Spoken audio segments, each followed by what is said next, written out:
हरे कृष्ण कृष्ण कृष्ण हरे हरे। जानकी कांत स्मरणं जय जय राम राम।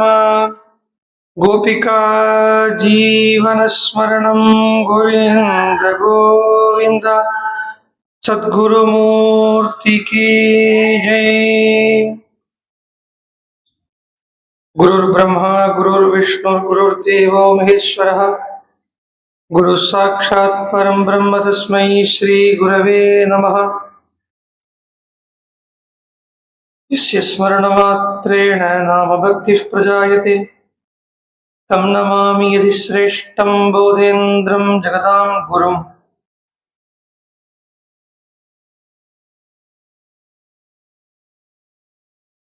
कूजन्तं राम रामेति मधुरं मधुराक्षरम् आरुह्य कविताशाखां वन्दे वाल्मीकिकोकिलम्।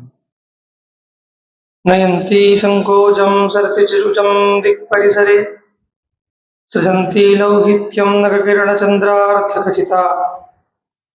कवीन्द्राणां हृत्कैरवविकसनोद्योगजननी स्फुरन्ती कामाक्ष्याः चरणरुचिसन्ध्या विजयते।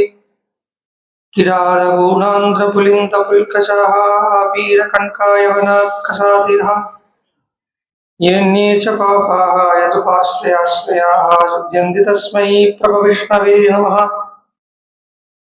शान्तं पद्मासनस्थं सुरमुनिविनुतं मैथिलीं वामभागं रुद्रादिसुरविनुतं गुरुसार्वभौमं श्रीरामचन्द्रं भजे। सप्तप्राकारमध्ये शिरसिजमुकुलोद्भासमाने विमाने कावेरी मध्यदेशे मृदुतरफणिराट् भौगपर्यङ्गभागे निद्रामुद्राभिरामं कडिनिकटशिरः पार्श्वविन्यस्तहस्तम् पद्मादात्रीकराभ्यां परिचितशरणं रङ्गराजं भजेऽहम्। जानकीकान्तस्मरणं जय जय राम राम। सद्गुरु बोधेन्द्र स्वामिनः जय।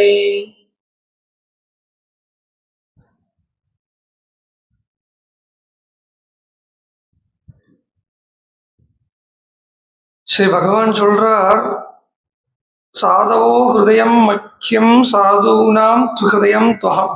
நீ கிளியரா இருக்கா? ஆமா கிளியரா இருக்கா? எக்கோ ப்ராப்ளம் இருக்கா? இல்லை. மதன்னது தேபி ஜானந்தி நாகம் தேப்பியோ மனா கபி. என்னுடைய ஹிருதயம் சாதுக்களாக இருக்கு. சாதுக்கள் என்னுடைய ஹிருதயமாக இருக்கா. நான் சாதுக்களுடைய ஹிருதயமாக இருக்கேன். அவளுக்கு என்னை தவிர வேற அந்நியது தெரியாது, எனக்கு அவளை தவிர வேற ஒன்றும் தெரியாது. சொல்றான், வீடு குடி குடும்பம் கோத்திரம் எல்லாத்தையும் விட்டுட்டு நானே கதின்னு வந்திருக்கானே, அவனுக்கு நான் என்னத்தை பண்ணிட்டு போறேன்னு கேட்கிறான்.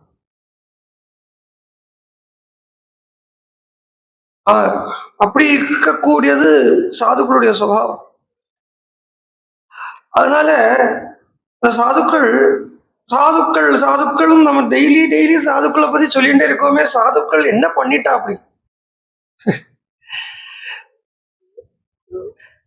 சாதுக்கள் இவ எல்லாம் சொல்லி நினைச்சுப்பா, லௌகிக்காள் இந்த காஷாயத்தெல்லாம் போட்டு நடக்கிறாளே, இவளுக்கு வேற ஜோலி இல்லை, இவளால் இப்ப லோகம் என்ன ஆக போறது அப்படின்னு நினைச்சுப்பா. நினைச்சுண்டும் இருக்கா, நினைச்சுட்டேதான் இருக்கா. தபோவனம் சுவாமிகள் இருக்கிறத வாழ்க்கை நினைச்சுட்டாரா. தபோவனம் பிரிவா தபோவனத்தில் ஒருத்தர் வந்தாராம். அவர் காஷாயத்துக்கு தான் ஒரு காவி வஸ்திரம் தான் கட்டின்னு இருப்பழிய, இவன் வாசே மடாதிபதி, மடாதிபதியா இருந்தார். தபோவனம் ஞானானந்த சுவாமிகள் ஜோதிஷ் மட்டனுடைய அதிபதியா இருந்தார், 5வது பீடாதிபதி ஜோதிஷ்மத்தினுடைய. அதனால்தான் கிரின்னு பேர் வருது. தொடக்காச்சாரியால் தான் முதல்ல அங்க ஆச்சாரியாலா இருந்தார். அந்த பரம்பரையில 4வது பீடாதிபதியா இருந்தவர் சிவரத்னகிரிங்கிறவர். அந்த சிவரத்னகிரியினுடைய சிஷ்யனாக தான் அவர் இருந்தார். அவருக்கு குருவை கிடைச்சதே பண்டரிபுரத்துல வச்சு, சந்திரபாகா மண் தட்டுல வாழுவண்டின்னு இடத்துல. யுக புருஷன் அவர், அது காலம் இல்லைன்னு சொல்லிட முடியாது அவரோட. ஸோ அவர் இப்படி ஒரு தண்டம் கம்மனல்லு என்ன உண்மையான சந்நியாசம் அப்படின்னா என்னன்னா அந்த தண்டத்தையும் கமண்டலையும் விட்டு தொலைக்கிறது இல்லை வச்சுங்கோ. இது என்னோட தண்டங்கிற அபிமானம் வந்துடும், என்னோட கம்பு அப்படின்னு அபிமானம் வந்துடும். சாதாரண ஒரு காய வஸ்திரத்தை கட்டிட்டு தானே இருக்கார். நினைச்சுக்கிறா ஒருத்தர் யாரோ வந்து நினைச்சுக்கிறா போல் இருக்கு, இவெல்லாம் இப்படி இருக்காளே, இவாளால லோகத்துக்கு என்ன ஆக போறதுன்னு நினைச்சுட்டு இருக்கா. உடனே அதுக்கு பதில் சொல்றார். அப்ப அங்க கட்டிடம் கட்டிட்டு இருந்தாளாம். அந்த சமயத்துல கட்டிடம் கட்டி சொல்றார், இந்த சிமெண்ட் எப்படி சிமெண்ட்டும் மண்ணும் சேர்ந்து எப்படி 2 செங்கல்ல சேர்த்து வைக்கிறதோ அது மாதிரி சாதுக்கள் உலகத்தை ஒருங்கிணைக்கிறதுக்கு பாடுபடுறான்னு சொன்னார். சோ சாதுன்னு அப்ப என்னன்னா, எனக்கு லோகம் என்ன பண்ணும் அப்படின்னு நினைக்கிறத விட லோகத்துக்கு என்னால் என்ன பண்ண முடியும் அப்படின்னு நினைக்கிறவன் சாது. அதனாலதான் நேற்றுக்கு நம்ம அப்படித்தான் தோஹால சொல்லி நிறுத்தினோம். சோப்பாய் சாது சரித்த சுச்சரித்த கபாசு. சாதுக்களுடையது சரித்திரமே, அவளுடைய சரித்திர அமைப்பே எப்படி இருக்குன்னா உலக க்ஷேமத்துக்குன்னு இருக்கே ஒழிய தனக்கு அப்படின்னு வந்து வச்சுக்கிறது இல்லாம இருக்கு. அந்த சாதுக்கள் கர்மால் ஈடுபடுறா, நிஷ்கர்மிய ஸ்திதியிலேயே இருக்கக்கூடியவா லோகத்துக்காக கர்மால் ஈடுபடுறா. சுவாமி விவேகானந்த சுவாமி பரிவ்ராஜக வாழ்க்கையில போயிட்டு இருக்கிற வேளையில கசிப்பூர் அப்படிங்கிற ஒரு இடத்துல வச்சு ஒரு சாதுவை பார்க்கிறார். அந்த சாதுவுக்கு பேரு டக்குன்னு வரமாட்டேங்கிறது. அவர்கிட்டயே தன்னை பவஹாரி பாபான்னு பேரு இருக்கு. பவஹாரி பாபா காத்த சாப்பிடுறவர்னு அர்த்தம். அவர்கிட்ட ஈடுபட்டுட்டார். ஈவன் ராமகிருஷ்ண பரமஹம்சரை விட இன்னும் இவர் மேல ஒரு ஈடுபாடு தனியா வந்துடுத்து. அவர்கிட்ட போய் தீட்சை வாங்கறதுக்கு நிற்கிறார். சோ அவரை பார்க்கறத அவர் ஹோமம் பண்றாராம். ஹோமம் பண்றார். உடனே இவர் கேட்டார், நீங்க எதுக்கு போய் ஹோமம் பண்றீங்க? ஹோமம் பண்றதுக்கு எதுக்கு? கர்மம் இல்லாம இருக்கிறது தானே சன்னியாசம், சாதுத்துவம் எல்லாம். நீங்க போய் எதுக்கு ஹோமம் பண்றாரு அப்படின்னு கேட்ட உடனே அவர் கேட்கிறாருப்பா, ஹோமம் பண்ணிக்கிறதுக்கு சங்கல்பம் பண்ணிக்கணும் இல்லையா, அதனால தானே கேட்கிறாய். ஆமா, எனக்கு சங்கல்பம் பண்ணிட்டா தான் சங்கல்பம் ஆகுமா? உலகம் நன்னா இருக்கணும்னு சங்கல்பம் பண்ணிக்கப்படாதா? லோகத்துக்காக தான் இந்த கர்மா பண்றேன்னு லோகத்துக்காக ஈடுபடக்கூடியவா சாதுக்கள்.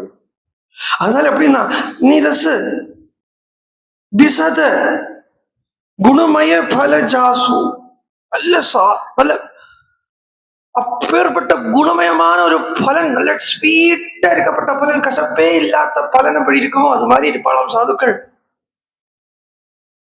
சாதுக்கள் சொல்றதே அவளை சொல்றார் துளசிதாசர். அவ எப்படி இருக்கா, அவளே நடமாடக்கூடிய பிரயாகராஜியா இருக்கா. முதுமங்களமய சந்த சமாஜு ஜோ ஜக ஜங்கம தீர்த்தராஜு. தீர்த்தராஜு ஜங்கம தீர்த்தராஜு நடமாடக்கூடிய பிரயாகராஜா இருக்கா சாதுக்கள்.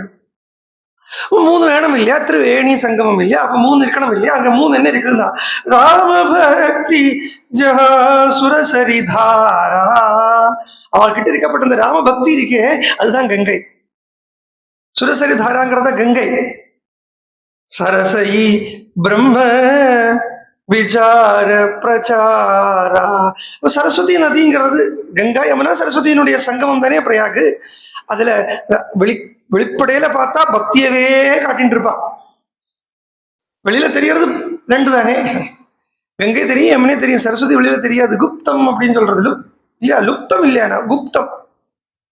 லுப்தம் லுப்தம் சொல்றா, லுப்தம் இல்லை, லுப்தம் தான் இல்லாம போயிடுத்துன்னு அர்த்தம், காணாம போயிடுத்துன்னு அர்த்தம். பட் இட் இஸ் குப்தம். அப்போ அது வெளியில பாக்குறத ராமபக்தியவே சொல்லிட்டு இருப்பா. ஆனா உள்ளுக்குள்ள பிரவாகிக்கிறது நல்ல சுத்தமான அந்த ஞானம் உள்ள பிரவகிச்சுட்டு இருக்கும். சரஸ்வதி ஆட்டம் சரசைங்கிறது அவள், சரஸ்வதிங்கிறது ஞானம். விதி நிஷேதமய கலிமலகரணி கர்ம கதாரபி நந்தன பரணி. ஓ யமுனை எதுன்னு கேட்டா, ராமபக்தி ஒன்று இருக்கு, ஞானம் ஒன்று இருக்கு. இந்த பக்தியும் ஞானத்தையும் கனெக்ட் பண்றதுக்கு ஒன்று வேணும் இல்லையா. அதுக்கு தான் உபனிஷத் சொல்றது, ஆச்சாரிய பூர்வ ரூபம் அந்தேவாஸ்யுத்தர ரூபம் வித்யா சந்தி பிரவஜனகும் சந்தானம் அப்படின்னு ஒரு கனெக்ஷன் வேணும். இந்த கனெக்ஷன் கதை, சுத்தமான தெளிஞ்ச ராம கதை. அந்த ராம கதையே இதுக்கு இந்த இந்த ஞானத்தையும் பக்தியையும் ஒருங்கிணைக்கும்படியா இருக்கிற யமுனையா இருக்கு. இவா தான்பா நடமாடக்கூடிய பிரயாகராஜ் அப்படின்னு சொல்ற. அப்பேற்பட்ட சாதுக்கள இதனுடைய மூலம் என்ன? எந்த டோட்டலி இன்னைக்கு பிரச்சாரத்துல 236 ராமாயணம் இருக்கு, வேற வேற லாங்குவேஜஸ்ல 236 ராமாயணம் இருக்கு. ஆனா ஒண்ணு கூட வால்மீகி சொன்னதை மீது சொன்னார் அப்படின்னு சொல்ல முடியாது. சோ இங்க சும்மா துளசிதாசர் சாதுக்களுடைய மகிமையை சொல்லலை, வால்மீகி பகவான் சொல்றார். இந்த சாதுங்கிற வார்த்தையை வால்மீகி சொல்றார். அந்த எப்பேற்பட்ட சாதுக்கள்னா இந்த சாதுவே அசாதுவையும் பைஃபர்கேட் பண்றதுக்கு முதல்ல நமக்கு தெரியணும் இல்லையா? சாது யாரு, லௌகிகன் யாரு அப்படின்னு பார்த்தோமானா, எவனுடைய வாழ்க்கை பூரா இல்ல எவன்கிட்ட பேசினார் எவன் ஒருத்தன் பகவத் விஷயத்தை சொல்றதுக்கு மாத்திரமே வாயத்துறப்பன், மற்ற நேரத்துக்கு மௌனமா இருப்பனோ இல்ல அங்கேருந்து எழுந்திருந்து போயிடுவானோ அவன் சாது. எவன் ஒருத்தன் லௌக விஷயத்தை பேசுறதுக்கு மாத்திரம் வாயத்துறப்பன், பகவத் விஷயம் பேசினா எழுந்திருந்து போயிடுவானோ அவன் லௌகிகன். இவனுடைய வாழ்க்கையே பகவான் ஒட்டியே இருக்குமோ அவன் சாது. கார்த்தால எழுந்திருந்தா என்ன பண்ணுவான்? பகவான் நாம சொல்லிட்டு எழுந்திருக்க. ஸ்நானம் பண்ண போறேன் எதுக்குன்னா பகவானுக்கு பூஜை பண்றதுக்கு. ஸ்நானம் பண்ணிட்டு வந்தோன்னா என்ன பண்றேன்? பிரபோதனம் பண்ணேன். பிரபோதனம் பண்ணி என்ன பண்ண போறேன்னா பாராயணம் பண்றேன். பாராயணம் பண்ணி என்ன பண்றேன்? பூஜை பண்றேன். பூஜை பண்ணிட்டு பிரசாதத்தையே எடுத்துக்கிறேன். சாப்பிட்றேன்னு இல்லை, பிரசாதத்தை எடுத்துக்கிறேன். சாப்பிட்றதுங்கிறது தான் டெய்லி எல்லாரும் பண்ணிட்டு இருக்கா. பாகவதன் சாப்பிட்றதுக்கும் லௌகிகன் சாப்பிட்றதுக்கும் வித்தியாசம் என்னன்னா, பாகவதன் சாப்பிட்டா அதுக்கு பிரசாதத்தை எடுத்துக்கிறதுன்னு பேரு, அதுவே பிரசாதம் எடுத்துக்கிறது. அப்புறம் என்ன பண்றேன்னா சாயங்காலம் சத்சங்கம் பண்றேன். திருப்பி ராத்திரி என்ன பண்ண போறேன்னா டோலோத்சவம் பண்ண போறேன். டோலோத்சவம் பண்ணி என்ன பண்ணுவேன்னா பகவானை நினைச்சுட்டே தூங்குவேன். அப்ப என்ன பண்ணும்? பகவானை நினைச்சுட்டே தூங்கினா என்ன வருதுன்னா, பாக்கியத்துல அபத்தவசாலாவது சொப்னம் பார்க்கணும்னு நேர்ந்தா அந்த சொப்னத்திலையும் பகவானே நிற்பான். இது ஒரு சாதுவனுடைய தினச்சரியை, டெய்லி ரொட்டீன். அவன் சாதுங்கிறவன் என்ன பண்றான்னா பகவத் விஷயத்தையும் ரொட்டீனா மாத்திடுறான். அவனுடைய ரொட்டீன் வேற, அவனுடைய கர்மா வேற இல்லாம அவனுடைய ரொட்டீனே அவன் பண்ணக்கூடிய கர்மா அவன் பகவத் பக்தியா இருக்கு. இது சாது. அசாது எப்படி இருப்பேன்னு கேட்டா, காலம்பரை எழுந்திருப்பேன், ரீல்ஸ் பார்ப்பேன். குளிக்க போவன், டாய்லெட் போவன், ரீல்ஸ் பார்த்துட்டு இருப்பேன். திருப்பி வருவன், ரீல்ஸ் பார்ப்பேன். சாப்பிட்றதுக்காகவும் கொஞ்சம் பணம் சம்பாதிக்கிறதுக்காக உழைப்பேன், அப்பவும் ரீல்ஸ் பார்ப்பேன். ராத்திரி தூங்குறத ரீல்ஸ் பார்ப்பேன். ஏந்திருக்கிறதையே போன்லேருந்து ஏந்திருந்து போன் கூடயே வாழ்ந்து போன் கூடவே தூங்குறது. இதுதான் அசாதுவனுடைய லௌகிகனுடைய வாழ்க்கையா இருக்கு. இது உபனிஷத்துல வாக்கியம் வருது. யதோவா இமானி பூதானி ஜாயந்தே ஏன ஜாதானி ஜீவந்தி யத்வயம் பிரவிஷம் விசந்தி அப்படிங்கிறது பிரம்மத்தை சொல்றது. எதுல எல்லாம் உற்பத்தி ஆகிறதோ, எதுல எல்லாம் நடக்கிறதோ, எதுல போய் எல்லாம் லயிக்கிறதோ அது பிரம்மம் அப்படின்னு தெரிஞ்சுக்கோங்கிறது. உற்பத்திங்கிறது வேற ஒன்றும் இல்லை, முழிச்சுக்கிறது தான் உற்பத்தி. நடைமுறைங்கிறது டெய்லி தினச்சரி தான், ரொட்டீன் தான் இந்த நிலை நிறுத்துறது, ஸ்திதி பண்றதுன்னு. அப்புறம் லயனம் ஆகுறதுங்கிறது தூக்கத்துக்கு தான் பிரளயம்னு பேரு. இது மூணுமே மொபைல்லே தான் நடக்கிறது. இது மூணுமே அது தூங்கி கண்ணு பூரா திறக்கிறதுக்கு முன்னாடி, அந்த ஈகோ ஃபுல்லா வெளியில வரத்துக்கு முன்னாடியே இப்படிதான் தொடக்கம். ராத்திரி தூங்குறது என்னன்னா, இத்தனை நேரம் கீழையும் நெத்திக்கு நேரையும் முகத்துக்கு நேரே இருந்துட்டு இருந்தது, ராத்திரி படுத்துக்கிறத மேல போயிடும், தனக்கு மேல போயிடுறது. தூங்கினேங்கிறத எப்படி தெரிஞ்சுக்கிறேன்னு கேட்டா, இந்த போன் மண்டையில விழுந்துதான் தூங்குறதுனே தெரிஞ்சுக்கிறது. இதுதான் லௌகிகனுடைய வாழ்க்கை. ஆனால் சாதுவனுடைய வாழ்க்கை இப்படி இல்லை. அவன் பகவானுக்காக எழுந்திருக்கிறான், பகவானுக்காக இருக்கான், பகவானுக்காக முழிச்சுட்டு இருக்கான், பகவானுக்காக தூங்குறான். அப்படிங்கிறவனுடைய சாதுவனுடைய வாழ்க்கை. அந்த சாதுக்களுடைய மனசு மாதிரி இருக்குப்பா இந்த தீர்த்தம் அப்படின்னு சொல்லி அந்த சாதுவனுடைய பெருமையை வால்மீகி பகவான் சொல்றார். அகர்தமமிதம் தீர்த்தம் பரத்வாஜ நிஷாமய ரமணீயம் பிரசன்னாம்பூ சன்மனுஷ்யமனோ யதா. அப்படி சுத்தமான சாதுக்களுடைய மனசு போல இந்த தீர்த்தம் இருக்கு பரத்வாஜா. இங்கேயே நான் ஸ்நானம் பண்ணலாம். ஏன்னா இப்போ தீர்த்தத்தை பார்த்து கூட பகவானை கனெக்ட் பண்றார். தீர்த்தத்தை பார்த்து எதுக்கு சொன்னின்னு இருந்தேனே, தீர்த்தத்தை பார்த்து பகவானை கனெக்ட் பண்றார். பிரகிருதியை பூரா பார்த்து கம்பாயுரக்னிம் சலிலம் மகீஞ்ச ஜோதின்ஷ சர்வாணி திசோத்ருமானி சரித் சமுத்திராஷ்ட ஹரே சரீரம் எத்கிஞ்சனானாம் பிரணமேதத் அந்யான்னு சர்வத்தையும் பார்த்து பகவானை கனெக்ட் பண்ணி விடுறார். அந்த தீர்த்தத்துல பக்தனை பார்க்கிறார். ஏன் பகவானை பார்க்கறது மேல பக்தனை பார்க்கறது மேலான்னா சன்மனுஷ்ய மனோயதான்னு சொன்னாரே, ராமஸ்ய மனோயதான்னு சொல்லாம சன்மனுஷ்ய மனோயதா சொன்னாரேன்னா அந்த ராமனை விட, ராமனுடைய மனசை விட சாதுக்களுடைய மனசு இன்னும் மேலாக இருக்குங்கிறதுனால சன்மனுஷ்ய மனோயதான்னு சொன்னார். ஏன்னா ராமராவது அப்பப்போ தோஷம் பார்ப்பராம், சாதுக்கள் தோஷம் பார்க்க மாட்டா. சாதுக்களுக்கு தோஷம் பார்க்க தெரியாது. சாதுக்களுக்கு என்ன பண்ண தெரியும்னா கிருபை மாத்திரமே பண்ண தெரியும். இதுதான் சாதுக்கள். தோஷத்தாலேயோ பாபத்தாலேயோ பிராரப்தத்தாலேயோ ஒருத்தனுக்கு அங்க வைகல்யத்தோட பிறந்துட்டான்னு வச்சுங்கோளேன், உடம்பு முடியா வாய் பேச முடியாம பிறந்துட்டான்னு வச்சுக்கோ. பிராரப்தவசாலோ ஏதோ காரணத்தால ஒருத்தன் வாய் பேச முடியாம பிறந்துட்டான்னா அவன் அவன் தப்பு பண்ணிருக்கான், அதனால அவனுக்கு வாய் கொடுக்கலை அப்படின்னு கர்ம பலனை கொடுக்கிற பகவான் வேணா சொல்லலாம். ஆனா சாது ஒரு காலம் அப்படி சொல்ல மாட்டார். இதே போதேந்திர சுவாமிகள் ஒரு இடத்துல பிக்ஷைக்கு போறது நடந்த சரித்திரம் இது. ஒரு ஆத்துல பிக்ஷைக்காக போறார். அந்த வீட்டுல ஒரு பையன் இருக்கான். நாம சித்தாந்த கிரந்தங்கள் எல்லாம் பண்ணி முடிச்சாச்சு. எப்படி இருக்காருன்னா மகாராஜா இருக்கார், திருப்தியா இருக்கார். ஏன்னா அப்பேற்பட்ட சித்தாந்தத்தை பண்ணிட்டார். சித்தாந்தத்தை பண்ணினேங்கிறதுல பெருமை இல்லை, உலகத்தை பூரா காப்பாத்துறதுக்கு எந்த வேற்றுமை இல்லாமலும் உலகத்தை பூரா உத்தாரணம் பண்றதுக்கு ஒரு வழியை வகுத்தேனேங்கிற அந்த ஆத்ம திருப்தி.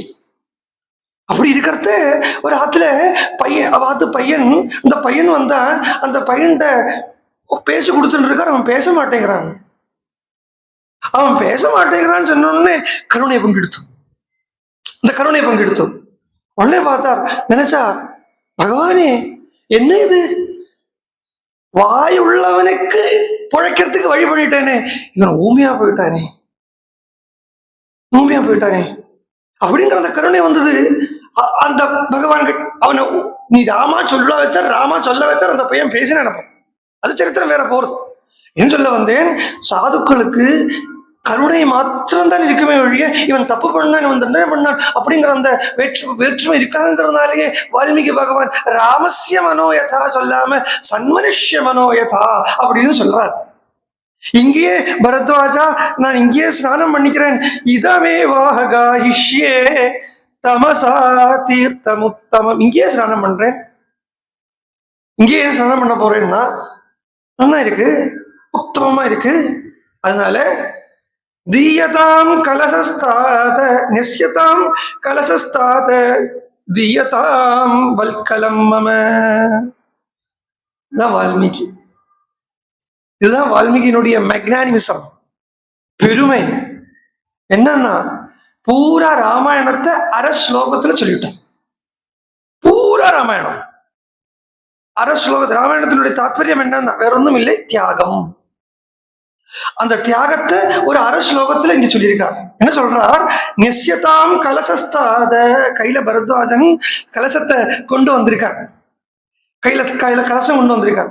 பரத்வாஜன் கிட்ட சொல்றார், சிஷ்யா பரத்வாஜா அந்த கலசத்தை கீழே வைப்பா, மரவுரி சன்னியாசிகள்லாம் மரவுரி தானே கட்டிப்பா, அந்த மரவுரிய குடு அப்படிங்கிறார்.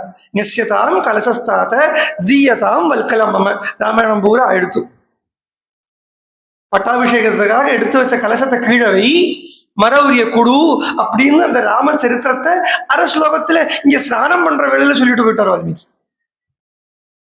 இதவே வாஹகாஹிஷ்யே தமசா தீர்த்தமுத்தமம் அப்படி சொல்லி பரத்வாஜன் கிட்டேந்து அந்த மரவுரிய வாங்கி வல்கலத்தை எடுத்து உடுத்திண்டு கட்டிண்டு வால்மீகி சொன்னபடி வல்கலத்தையும் கொடுத்து இப்படி சஞ்சாரம் பண்றத வால்மீகிக்கு எங்கேந்தோ தெரியாது அந்த கவித்துவம், கவி ஹிருதயம் உள்ள வந்துருது. ஏன்னா குரு கிட்டேந்து நன்னா கேட்டிருக்காருன்னு அர்த்தம். நாரதர் கிட்டேந்து நன்னா கேட்டிருக்காரு ராமாயணத்தைங்கிறதுனாலேயே அந்த கவி ஹிருதயம் உள்ள வந்துருத்து. இப்ப கவியா மாறிட்டார். கவியா மாறிட்டாருன்னா கவின்னு சொன்னா ஒரு பாயிண்ட் அப்படிங்கிற அர்த்தம் மாத்திரம் இல்லை. கவி அப்படிங்கிறதுக்கே அர்த்தம் என்னன்னா கவி கிராந்த தரிசனே அப்படின்னு சொல்ற. நல்ல விஷன், அந்த விஷன் வந்துருத்து. விஷன்ல என்னன்னா மரத்தை காட்டுறார், பிரகிருதியை அனுபவிக்க ஆரம்பிச்சுட்டார். சொல்ல போன நேச்சரை அனுபவிக்க ஆரம்பிச்சுட்டார். நேச்சர் அனுபவிக்கிறதுக்கு தானே சொல்லிக் கொடுக்க வேண்டியிருக்கு. நீங்க நேச்சர் அனுபவிக்கிறது தானே சுகம் தெரியறது. அது நம்மளே ஒன்று அனலைஸ் பண்ணி பார்ப்போம். ஒரே மாதிரி கட்டிடங்களை அமெரிக்கா எல்லாம் வச்சிருப்பா, ஒரே மாதிரி தான் இருக்கும், வேற்றுமையே இருக்காது. அது ஆர்டிபிஷியல், அதில் அவ்வளவா மனசுல ஈக்காது. அதுவே இதே அமெரிக்காவில் உள்ளவாளோ இங்கிலாந்துல உள்ளவாளோ பிக்னிக் இல்லாட்டினா வெக்கேஷன் அப்படின்னு எங்க போறா, அவுட்டிங் தான் போறாளே வழிய யாரும் உள்ள ரூம் எடுத்துட்டு போட்டு பூட்டி உட்காந்துட்டு இருக்கல. இந்த மனசு லயிக்கணும்னு உண்டானா, நிம்மதி கிடைக்கணும்னு உண்டானா, ஆர்டிபிஷியாலிட்டியில நிம்மதியே, கிருத்திரிமத்துல நிம்மதியே கிடைக்காது. பிரகிருதியில தான் நிம்மதி இருக்கும். அந்த பிரகிருதியை காண்பிச்சு காண்பிச்சு காண்பிச்சு கொடுத்துட்டே போறார் பாரு. அதுவும் அங்க கிளி கொஞ்சறது பாரு, கிரௌஞ்ச பட்சிகள் விளையாடின்னு இருக்கு பாரு அப்படின்னு கிரௌஞ்ச பட்சியை காட்டி கொடுக்கிறார். அது ரெண்டு கிரௌஞ்ச பட்சிகள், ஒரு ஆண் பட்சி ஒரு பெண் பட்சி என சேர்ந்திருக்கு. மிதுனம், கிரௌஞ்ச மிதுனம், அதை காட்டி கொடுத்தார். அது பாருப்பா, அந்த கிரௌஞ்சம் எப்படி அழகா கொஞ்சிக்கிறது பாரு. தப்பான எண்ணத்துல இல்லை, அதுலேயும் அந்த ராமனை பார்க்கிறார். இந்த பாரதியார் பாடினார் இல்லையா, காக்கை சிறையினிலே நந்தலாலா. அந்த எங்கெல்லாம் அழகு இருக்கோ அங்கெல்லாம் ஈஸ்வரனை பார்க்கறது. இது கிளி கொஞ்சறது தான், ஆனா கிளி கொஞ்சறதுல ஒரு அழகு இருக்கு. ஒரு கிரௌஞ்ச பட்சி மிதுனீகரிச்சுக்கிறது, அந்த மிதுனத்துல ஒரு அழகு இருக்கு, ஒரு விபூதி இருக்கு. விபூதிமத்துவம் தத்ததூர்ஜிதமேவான்னு பகவான் பகவத்கீதையில சொல்றார். எங்கெல்லாம் விபூதி நிறைஞ்சிருக்கோ, ஐஸ்வர்யம் நிறைஞ்சிருக்கோ, அதெல்லாம் என்னுடைய ஸ்வரூபம் அப்படின்னு தெரிஞ்சுக்கோன்னார். அந்த கிளி கொஞ்சத்துல இருக்கப்பட்ட அந்த அழக வால்மீகி ராமனா பார்க்கிறார். கிளியினுடைய கொஞ்சல ராமனை பார்க்கிறார், காண்பிச்சு கொடுக்கிறார். பாரு எப்படி இருக்கு பாரு. உடனே ஒரு வேடுவன் வந்தான். ஜகான வைர நிலையா திசாதஸ்தஸ்ய பஷ்யதஹ தம் சோணித பரீதாங்கம் வேஷ்ட சேஷ்டமானம் மஹீதலே பார்யாம் து நிஹதம் திருஷ்ட்வா ருராவ கருணாம் கிரம். அந்த வேடுவன் அது ரெண்டு பட்சிகளும் கொஞ்சின் இருக்கே, அந்த கொஞ்சின் இருக்கப்பட்ட அழகை பார்த்தார்.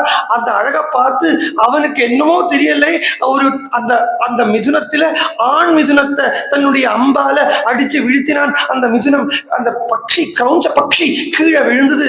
கீழே விழுந்த ஆண் பட்சியை பார்த்து பெண் பட்சியானவள் தலையில அடிச்சுண்டு அழறாளாம்.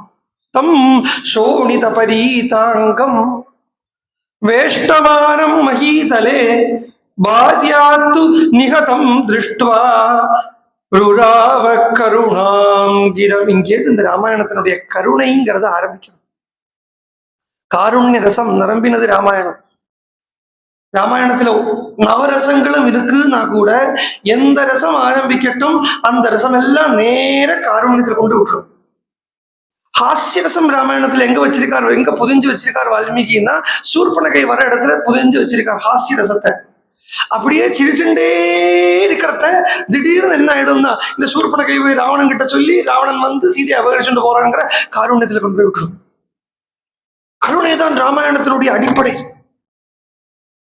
அப்படி தாமிர சீர்ஷேண மத்தேன பத்ரிணா சகிதேனவை ததாவிதம் த்விஜம் திருஷ்ட்வா நிஷாதேன நிபாதிதம். கீழே விழுந்த இந்த பட்சியினுடைய தலையை சிவப்பா எடுத்தான்.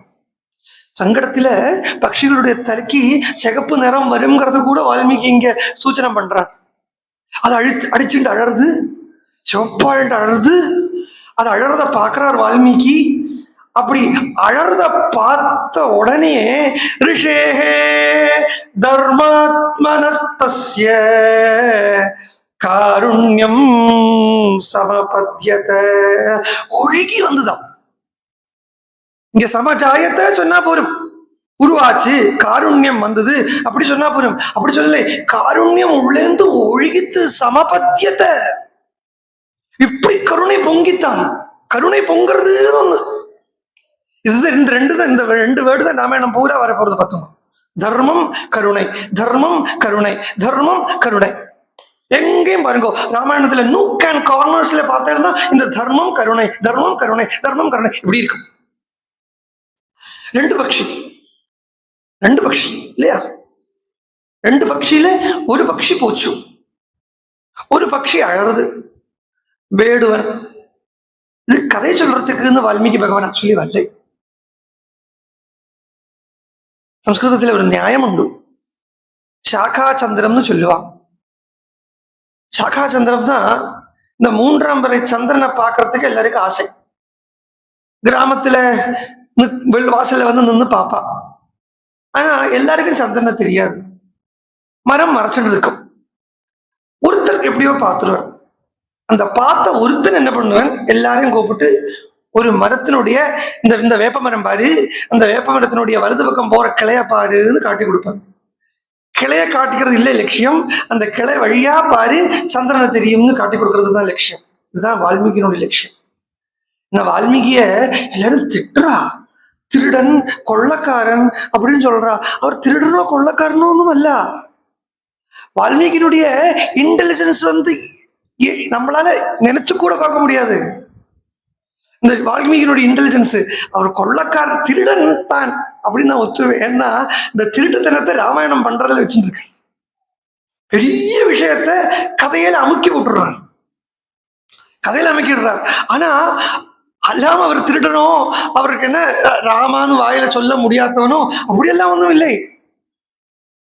அது விஷயம் வேற. அது போக போக கிராஜுவலா ரொம்ப ஒரே நாளைக்கு விஷயத்தை போட்டு அமைக்கிட்டோம்னா அப்புறம் கஷ்டமா போயிடும், எனக்கும் சரி உங்களுக்கும் சரி. அதனால அது கொஞ்சம் கிராஜுவலா பார்த்துப்போம். நமக்கு இன்னும் ஒரு 95 நாள் தான் இருக்கு, பட் பார்த்துடலாம். 5 நாள் ஓடி போயிடுச்சு. பட் என்ன சொல்ல வந்தேன், ஆனா இப்போ இதை பார்த்துட்டு போயிடுவோம். இந்த ரெண்டு பக்ஷி சொல்றா. எப்பவுமே எந்த இதிகாசமோ எந்த புராணமோ எடுத்துங்கோ, எல்லாமே ரெண்டா தான் இருக்கு.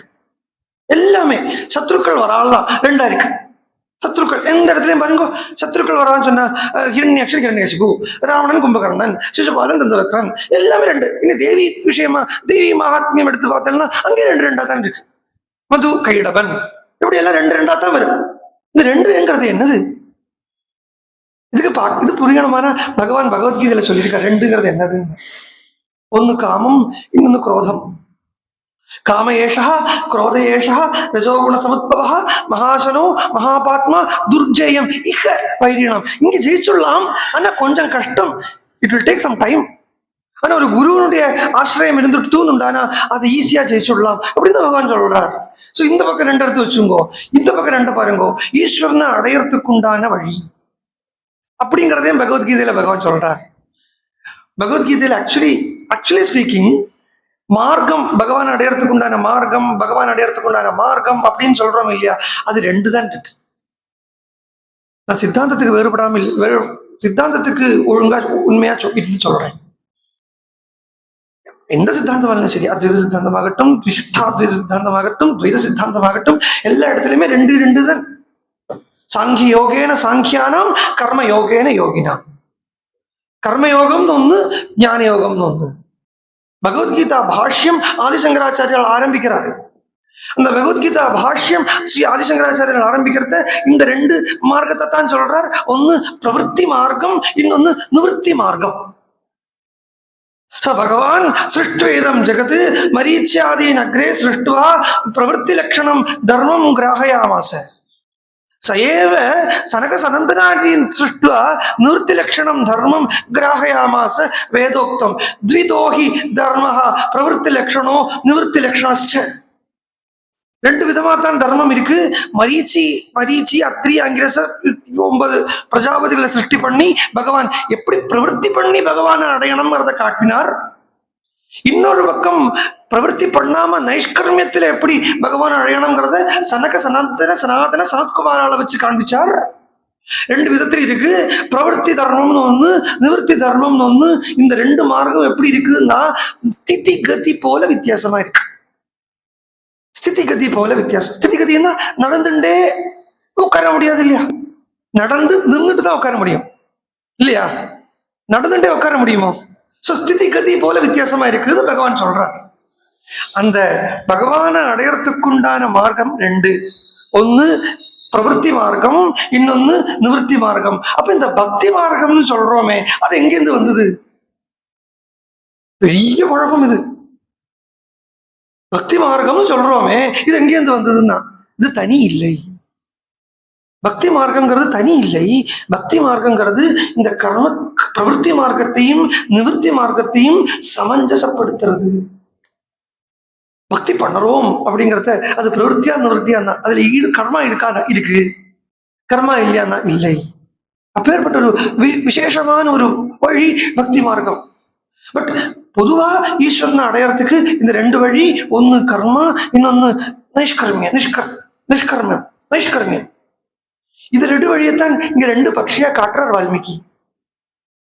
என்ன கர்மா பண்ணிட்டே பகவான் அடைய முடியாது. இந்த கர்மா எங்க கொண்டு போய் விடுறதுன்னா கர்மா நேர நைஷ்கர்மியத்துல தான் கொண்டு போய் விடுறது. பண்ணி பண்ணி பண்ணி பண்ணி அந்த கர்மால ஒரு அதிருப்தி வந்துடுறது. உபனிஷத் சொல்றது கர்மால ஒரு அதிருப்தி வந்துடும், ஆட்டோமேட்டிக்கலி வந்துடும். இல்லாத போன ஏன் விஆர்எஸ் கொடுக்குறான் யோசிச்சு பாருங்க. சம்பளமா தந்துட்டே இருக்கான், பர்க்ஸ் கொடுத்துட்டு இருக்கான், பர்க் சீட்டு அப்படி வாரி கொடுத்துட்டு இருக்கான். அப்புறம் போய் என்ன விஆர்எஸ் கொடுத்தான்னா போரும் அப்படி வந்து ஒரு எண்ணம் வந்துடுறது. அந்த எண்ணம் வர்றது பெரிய விஷயமான. சும்மா ஏதோ நம்ம சொல்லிட்டோம், மேடையில் உட்காந்து சொல்லலாம், இந்த போருங்கிற எண்ணம் வரணும், போரும்னு சொல்லணும் அப்படின்னு எல்லாம் மேடையில் உட்காந்து சொல்லலாம். பட் அந்த போருங்கிற அந்த எண்ணம் வரண்டாமோ? அந்த போருங்கிற எண்ணம் எப்படி வரும்னா கர்மா பண்ணிட்டே இருக்கா இல்லையா? கர்மான்னு சொல்லி பெரிய பெரிய பயப்படுறதுக்கு மாதிரியான வார்த்தை இல்லை. சும்மா ஏதாவது ஒரு ஆக்டிவிட்டி ஒர்க் பண்ணிட்டே இருக்கா இல்லையா? இந்த ஒர்க் பண்ணிட்டு இருக்கிறத அதுல வரப்பட்ட கஷ்டம், அந்த கஷ்டப்பட்டு துன்பப்பட்டு துயரப்பட்டு வெக்கப்பட்டு வேதனைப்பட்டு அழுது இதுல இன்னும் சாஸ்வதமான பலன் இல்லைங்கிறத தெரிஞ்சுண்டு அந்த கர்மாலேருந்து கிடைக்கப்பட்ட ரிசல்ட் வந்து டெம்பரரி அப்படிங்கிறத நல்லா தெரிஞ்சுண்டு அந்த கர்மால ஒரு அதிருப்தி வரும். அந்த அதிருப்தி அப்படியே நேர ஞான மார்க்கத்துல கொண்டு போய் விட்டுடும். ஒரு பக்ஷி கர்மம், இன்னொரு பக்ஷி ஞான மார்க்கம். ஈஸ்வரன் தான் அந்த வேடுவன் வால்மீகியை கொண்டு நைஷ்கர்மியத்துக்குண்டான ஒரு கிரந்தத்தை பண்ண வைக்கணும் அப்படிங்கிறதுக்காக பகவானே வந்து ராமனே வந்து என்ன வேடுவன் இல்லை, இது வில் எடுத்துட்டு வந்திருக்கான். வில் எடுத்துட்டவர்தான் ராமன். அந்த ராமனே வந்து ஆண் பக்ஷி அடிச்சு ஆண் பக்ஷிங்கிற அந்த கர்மாவை இல்லாம பண்ணி வால்மீகிக்குள்ள ஒரு நைஷ்கர்மிய ஸ்திதியை உண்டாக்கி விடுறார். அந்த நைஷ்கர்மிய ஸ்திதியை உண்டாக்கி விடுறார். அந்த நைஷ்கர்மிய ஸ்திதி வரணும் உண்டானா கொஞ்சம் அழுதாத்தான் நைஷ்கர்மிய ஸ்திதி வரும். Means what? கஷ்டப்பட்டாத்தான் வைராக்கியம் வரும். துக்கம் இருந்தால்தான் வைராக்கியம் வரும். வைராக்கியத்துக்குண்டான இந்தனம் துக்கம். துக்கம் இருந்தா வைராக்கியம் வராது. பகவான் துக்கத்தை கொடுத்தாருன்னா பகவானுக்கு சாஷ்டாங்கமா விழுந்து விழுந்து நமஸ்காரம் பண்ணணும். என்ன பகவானுடைய சாய்ஸஸ்ட் பிளஸிங்ஸ் நம்ம மேல விழுந்திருக்குன்னு அர்த்தம். Choicest blessings. ஆஹா பகவானே இப்படி கஷ்டத்தை கொடுத்தியே, அவன் நீ என்ன மனசுல வச்சுட்டு இருக்காய் தானே. என்ன அந்த கஷ்டம் இல்லாத கொடுத்து வச்சுங்க பகவானை நினைக்க மாட்டோம். அப்போ அந்த கஷ்டத்தையும் கொடுத்து தன்னையும் நினைக்க வச்சு ஆழ்வார் சொல்றாரு. இத ஆழ்வார் பாசுரத்துல தொண்டரடிப்புழி ஆழ்வார் எவ்வளவு கஷ்டத்தை கொடுத்தேன், எப்படி எல்லாம் நான் நடந்தேன், சூதராகி கழ்வராகி கீழ்வரோடு இணைந்த காலம் மகா போக்கிரியா இருந்தேன்கிறார் ஆழ்வார். அவரே சொல்லிக்கிறார் இப்படி எல்லாம் நான் இருந்தேன். ஆனா அப்படி போக்கிரியா இருந்த என்ன இப்படி கருணை பண்ணிட்டியே. ஏன்னா அந்த போக்கிரித்தனம் பண்ண வச்சதே உன்னுடைய கருணையும் தான். அப்பதானே நான் கஷ்டம் அனுபவிப்பேன். லௌகிகத்திலே இருக்கிறது தானே நான் கஷ்டம் அனுபவிப்பேன். அந்த கஷ்டம் அனுபவிச்சா தானே எனக்கு ஒன்னும் நினைக்கணும்னு தோணும். அப்போ என்ன பண்ணா அந்த கஷ்டத்தை மட்டும் கொடுத்து அதுக்கப்புறம் நீ கஷ்டப்பட்டது போரும்டா அப்படின்னு அந்த கஷ்டப்படுறதுக்கு உண்டான அந்த கஷ்டப்படுறத போரும்னு நினைக்கிறதுக்கு உண்டான அந்த புத்தியும் கொடுத்து போதலே வந்து, அதுவும் இல்லையா, போரும்னு சொன்னா மாத்திரம் போறாதாம், புத்தியில புகுறணுமே, இல்லாட்டா திருப்பி அதுல தானே போய் விழுவேன். சோ புந்தியில் புகுந்து தன்பால் ஆதரம் பெருக வைத்த அழகனூர் அரங்கமன்றே அப்படின்னு ஆழ்வார் சொன்னார்.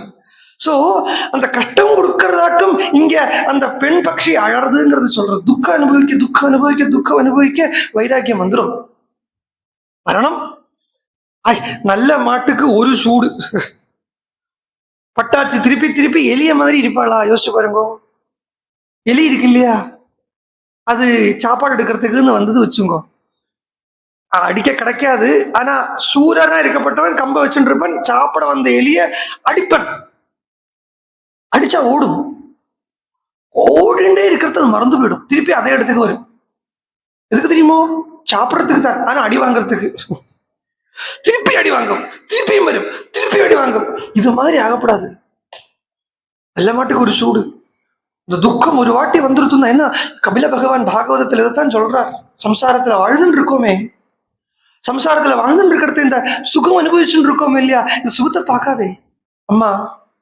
துக்க தோஷானுதர்சனம், துக்கத்தை பாரு, துக்க தோஷத்தை பாரு, ஒரு வாட்டி பார்த்தாச்சு விட்டுடாதே. அனுதர்சனம், the continuous and consistent observation on your sorrows. கொஞ்சம் சுகம் ஏதோ அனுபவிக்கிற மாதிரி இருக்கு, கொஞ்சம் எங்கேயோ அனுபவிக்கிற மாதிரி இருக்கு, ஆனா அது தெரிய மாட்டேங்கிறது. இந்த சுகம்ங்கிறது எப்படின்னா, இந்த மாட்டுக்கு கழுத்துல கயிறு கட்டியிருப்பா இல்லையோ, அது மாதிரிதான் சுகம் இருக்கு. மாடு மதிலுக்கு அந்தண்டு இருக்கு, கயிறு இங்க கிடக்கு வச்சுங்கோ, கயிறை பிடிச்சு இழுக்கிறத கயிறு சுலபமா வந்துடுறது, வெயிட் இல்லையே, கையில வந்துடுறது, கயிறு வந்துடுறது, அது மாதிரி தான் சுகம். ஆனா இன்னும் கயிறு வேணும்னு இழுக்கிறது என்ன பண்ண தெரியுமோ, மதிலுக்கு அந்தண்டு இருக்கப்பட்ட மாடு வரும், அது சுலபமா இழுக்க முடியாது, அது வெயிட். அது மாதிரி துக்கம். ஒரு சுகம் வந்திருக்கு உண்டான பயப்படணுமா, ஏன்னா துக்கம் வந்துருமே அப்படிங்கிற பயம் வேணுமா. சோ அந்த அழுகை, அந்த பெண் பக்ஷியானது அழறதே, இந்த அழுகை என்னதுன்னா, இந்த அழுகை வேற ஒன்றும் இல்லை, பகவானே வைராக்கியம் வரத்துக்காக அதுக்கு ஒரு துக்கத்தை கொடுத்து, அந்த துக்கத்திலிருந்து என்ன ஆகுறது பாருங்க, அந்த துக்கத்தினுடைய எஃபெக்ட் என்ன ஆகுறது, மகர்ஷேகே ரிஷேகே தர்மாத்மனஸ்தஸ்ய காருண்யம் சமபத்தியத. அந்த ஜீவனை பார்த்து வால்மீகி பகவானுக்கு கருணை வந்தது. வால்மீகி சும்மா சொல்லலை, தர்மாத்மனஹா, தர்மாத்மாங்கிறார். இதிகாச புராணங்கள்ல எங்க தர்மம் தர்மம் வருதோ அங்க ஞானம்னு கூட போட்டுக்கணும். ஞானமும் கருணையும் இல்ல தர்மம். அந்த தர்மம்ங்கிறது இங்க பக்தி, இங்க தர்மம் சொன்னா அது பக்தி. இந்த பக்தியும் கருணையும் சேர்ந்து ராமாயணம் உருவாகிறது. பக்தனுடைய பக்தி, பகவானுடைய கருணை. பக்தன் பண்ற பக்திக்கு பகவான் பண்ணக்கூடிய கருணை, பக்தன் பக்தி பண்ணாட்டாலும் பகவான் பண்ணக்கூடிய கருணை. இப்படி அந்த காருண்யம் வந்தது. தத கருண வேதித்வாது, உடனே திருப்பி அடுத்த லைன்ல திருப்பி கருணையோட கூட, கருண வேதித்வாது அதர்ணோயமிதி த்விஜா நிஷாமிய ருததீம் கிரௌஞ்சீம் இதம் வசனம் அப்ரவீத். அவருக்கு துக்கம் வல்லை. பார்த்தலா, இங்க ஒரு கவனிக்கணும், அது அழுதுது, ஆண் பக்ஷி போச்சு, அதுக்கு வால்மீகிக்கு துக்கம் அப்படின்னு சொல்லலை, கருணை வந்ததுன்னு தான் சொன்னார். துக்கம்னு ஒண்ணு, கருணைன்னு ஒண்ணு. துக்கத்தில் இருக்கப்பட்டவன் துக்கத்தில் இருக்கப்பட்டவனை காப்பாற்ற முடியாது. துக்கத்தில் இருக்கப்பட்டவனால நானே கஷ்டப்பட்டு இருக்கேன். இல்லை பைத்தியம் பார்க்கிற சொல்லுவா இல்லையா, பைத்தியம் பார்க்கிற டாக்டருக்கே பைத்தியம் பிடிச்சிருக்கு, அவன் போய் எப்படி சிகிச்சை பண்ண முடியும்? அதனால துக்கப்படுறவனால ஆனந்தத்தை கொடுக்க முடியாது. அப்ப இங்க மகர்ஷியும் துக்கப்பட்டு இவரும் சேர்ந்துட்டு அந்த பக்ஷியோட கூட உட்காந்து ஐயோ போயிடுத்தேமா போயிடுத்தேமா போயிடுத்தேமா உட்காந்து அழுதாருன்னா என்ன ஆகுது இல்லையா? சோ அவருக்கு அங்க துக்கம் இல்லை, அங்க கருணை மாத்திரம் தான் இருக்கு. அந்த கருணையோட என்ன, இதுதான் வியாக்கியாதாக்கள் பூரா சொல்ல போறா. அவருக்கு துக்கம் இல்லை, அவருக்கு துக்கம் இல்லை, அவருக்கு துக்கம் இல்லை. வால்மீகியால துக்கப்பட முடியாது, ஞானியால துக்கப்பட முடியுமா? துக்கப்பட்டார்னா அப்புறம் ஞானி ஆயிடுவாரா? அப்ப இங்க துக்கம் இல்லை, கருணா. அந்த கருணையோட அதை பார்த்து சொல்றார். தத கருணவேதித்வாது அதர்மம் அப்படின்னாரு. வால்மீகியினுடைய வாயிலிருந்து ராமாயணத்துல வரப்பட்ட ஃபர்ஸ்ட் வார்த்தை அதர்மம். இப்படி விளங்குமா? அப்புறம் ராமாயணம் ஃபர்ஸ்ட் வார்த்தையே அதர்மம் அப்படின்னு சொன்ன விளங்குமா? ஆனா சொல்லியிருக்கிறவர் வால்மீகி பகவான். அப்போ அது அதர்மம் இல்லை, அது தர்மம். தர்மம் அதர்மம். அக்ஷராணாம் அகாரோஸ்மி. அதர்மங்கிறது இல்லை அங்க அர்த்தம், விஷ்ணு தர்மம் அர்த்தம், விஷ்ணு பக்தின்னு அர்த்தம். வால்மீகியினுடைய வாக்கிலிருந்து ஆத்தியம் வந்த வார்த்தை விஷ்ணு பக்தி, இல்ல விஷ்ணு பரத்வ ஞானம், போட்டவர் என்ன பண்ண வச்சுக்கோ. சொல்லிட்டு சொல்றார் ஃபர்ஸ்ட் ஸ்லோகம். எல்லா இதிகாச புராணங்கள்லையும் in any language, any literature, German ஆகட்டும், பிரெஞ்சு ஆகட்டும், என்ன மொழி ஆகட்டும், த ஃபர்ஸ்ட் எவர் ஸ்லோகம், மேனுவல் ஸ்லோகம், மேன்மேடு ஸ்லோகம், வேதத்தை விட்டு விபின்னமா வந்த ஃபர்ஸ்ட் ஸ்லோகம். இது வரைக்கும் எல்லாமே சுத்தியா இருந்தது, வேதமா இருந்தது. இந்த வேதம்ங்கிற அந்த இதுலேருந்து விட்டு வந்த முதல் ஸ்லோகம், முதல் இன்ஃபேக்ட் சொல்ல போனா முதல் சந்தஸ், முதல் ஸ்லோகம். மா நிஷாத பதிஷ்டாந்துமகம சாஸ்வதி சமாஹா யத் கௌஞ்ச மிதுனாத்யேகம் அவதீஹ் காமமோஹிதம்.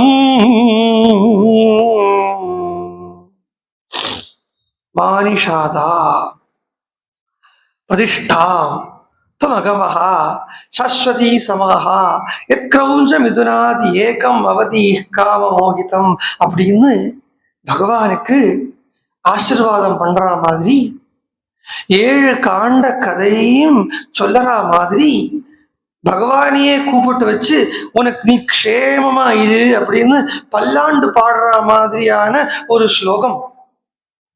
சாபம் இல்லை, சாபம் வர முடியாது, சாபம் கொடுக்கவும் முடியாது, ஈஸ்வரன் அடைஞ்சவனால சபிக்க முடியாது. நம்ம பாகவதத்திலையும் ராமாயணத்திலையும் சாபம் சாபம் சொல்றது எல்லாமே அனுகிரகம் அனுகிரகம் எடுத்துக்கணும். அந்த இடத்துல 32 அக்ஷரங்கள் உள்ள ஒரு சந்தஸ், அனுஷ்டுப் சந்தஸ்ன்னு பேர். 32 லெட்டர்ஸ் தான் இருக்கப்படும். அங்க அனுகிரகம் அப்படின்னு 4 எழுத்த போட முடியாது, 2 எழுத்துக்கு தான் ஸ்பேஸ் இருக்கும். அதனால என்ன பண்ணுவான், இந்த அனுகிரகங்கிற அந்த வேர்டை மாத்திட்டு சாபம் அப்படின்னு சொல்லுவாளே ஒழிய இட் ஹேஸ் டு பி. இந்த லா புஸ்தகத்துல எல்லாம் நீங்க பார்த்தீங்கன்னா there hence there forth, I mean henceforth it should be read as அப்படின்னு சொல்லிட்டு ஒரு வரும். இங்க இருந்து இது here after it should be read as like this அப்படின்னு வரும். ஸோ எங்க இதிகாச புராணத்துல சாபம்னு வந்தாலும் it should be read as அனுகிரகம். எங்க இதிகாச புராணங்கள்ல வதம்னு வந்தாலும் it has to be read as மோக்ஷம். கிருஷ்ணன் ராமன் வதம் பண்ணினா அது பகவானே அல்ல. அப்புறம் பகவத்கீதையில பகவான் சொல்றதாக்கு இது வந்து என்னுடைய கற்பனையும் கிடையாது.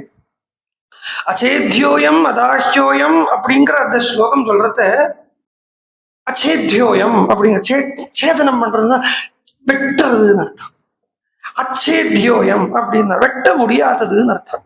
வெட்ட முடியாதது அப்படின்னு சொல்றது ஆதிசங்கராச்சாரியால் பாஷ்யம் பண்றார். ஈஸ்வரோபி அசக்தா, ஈஸ்வரனால கூட வெட்ட முடியாதது அப்படின்னு. ஈஸ்வரனால கூட வெட்டா ஏன் வெட்ட முடியாதுன்னு கேட்டா ஆத்மஹத்யா சக்கியத்வாது, தன்னையே கொண்டுக்கிறதுக்கு பகவானால முடியுமா? அப்போ கொல்லறவன் பகவான் கிடையாது, அவ்வளவுதான். சோ அப்ப ஹிரண்யகசிபு பகவான் வதம் பண்ணாருன்னா ஐயோ அது தெரியாதா உங்களுக்கு? ஹிரண்யகசிபு எல்லாம் வதம் பண்ணலை. நீங்க எல்லாருமே புதுசா கேட்கறதில்ல, அந்த நரசிம்மாவதாரத்தை கேட்கறதில்ல, அதனால சொல்லலாம்.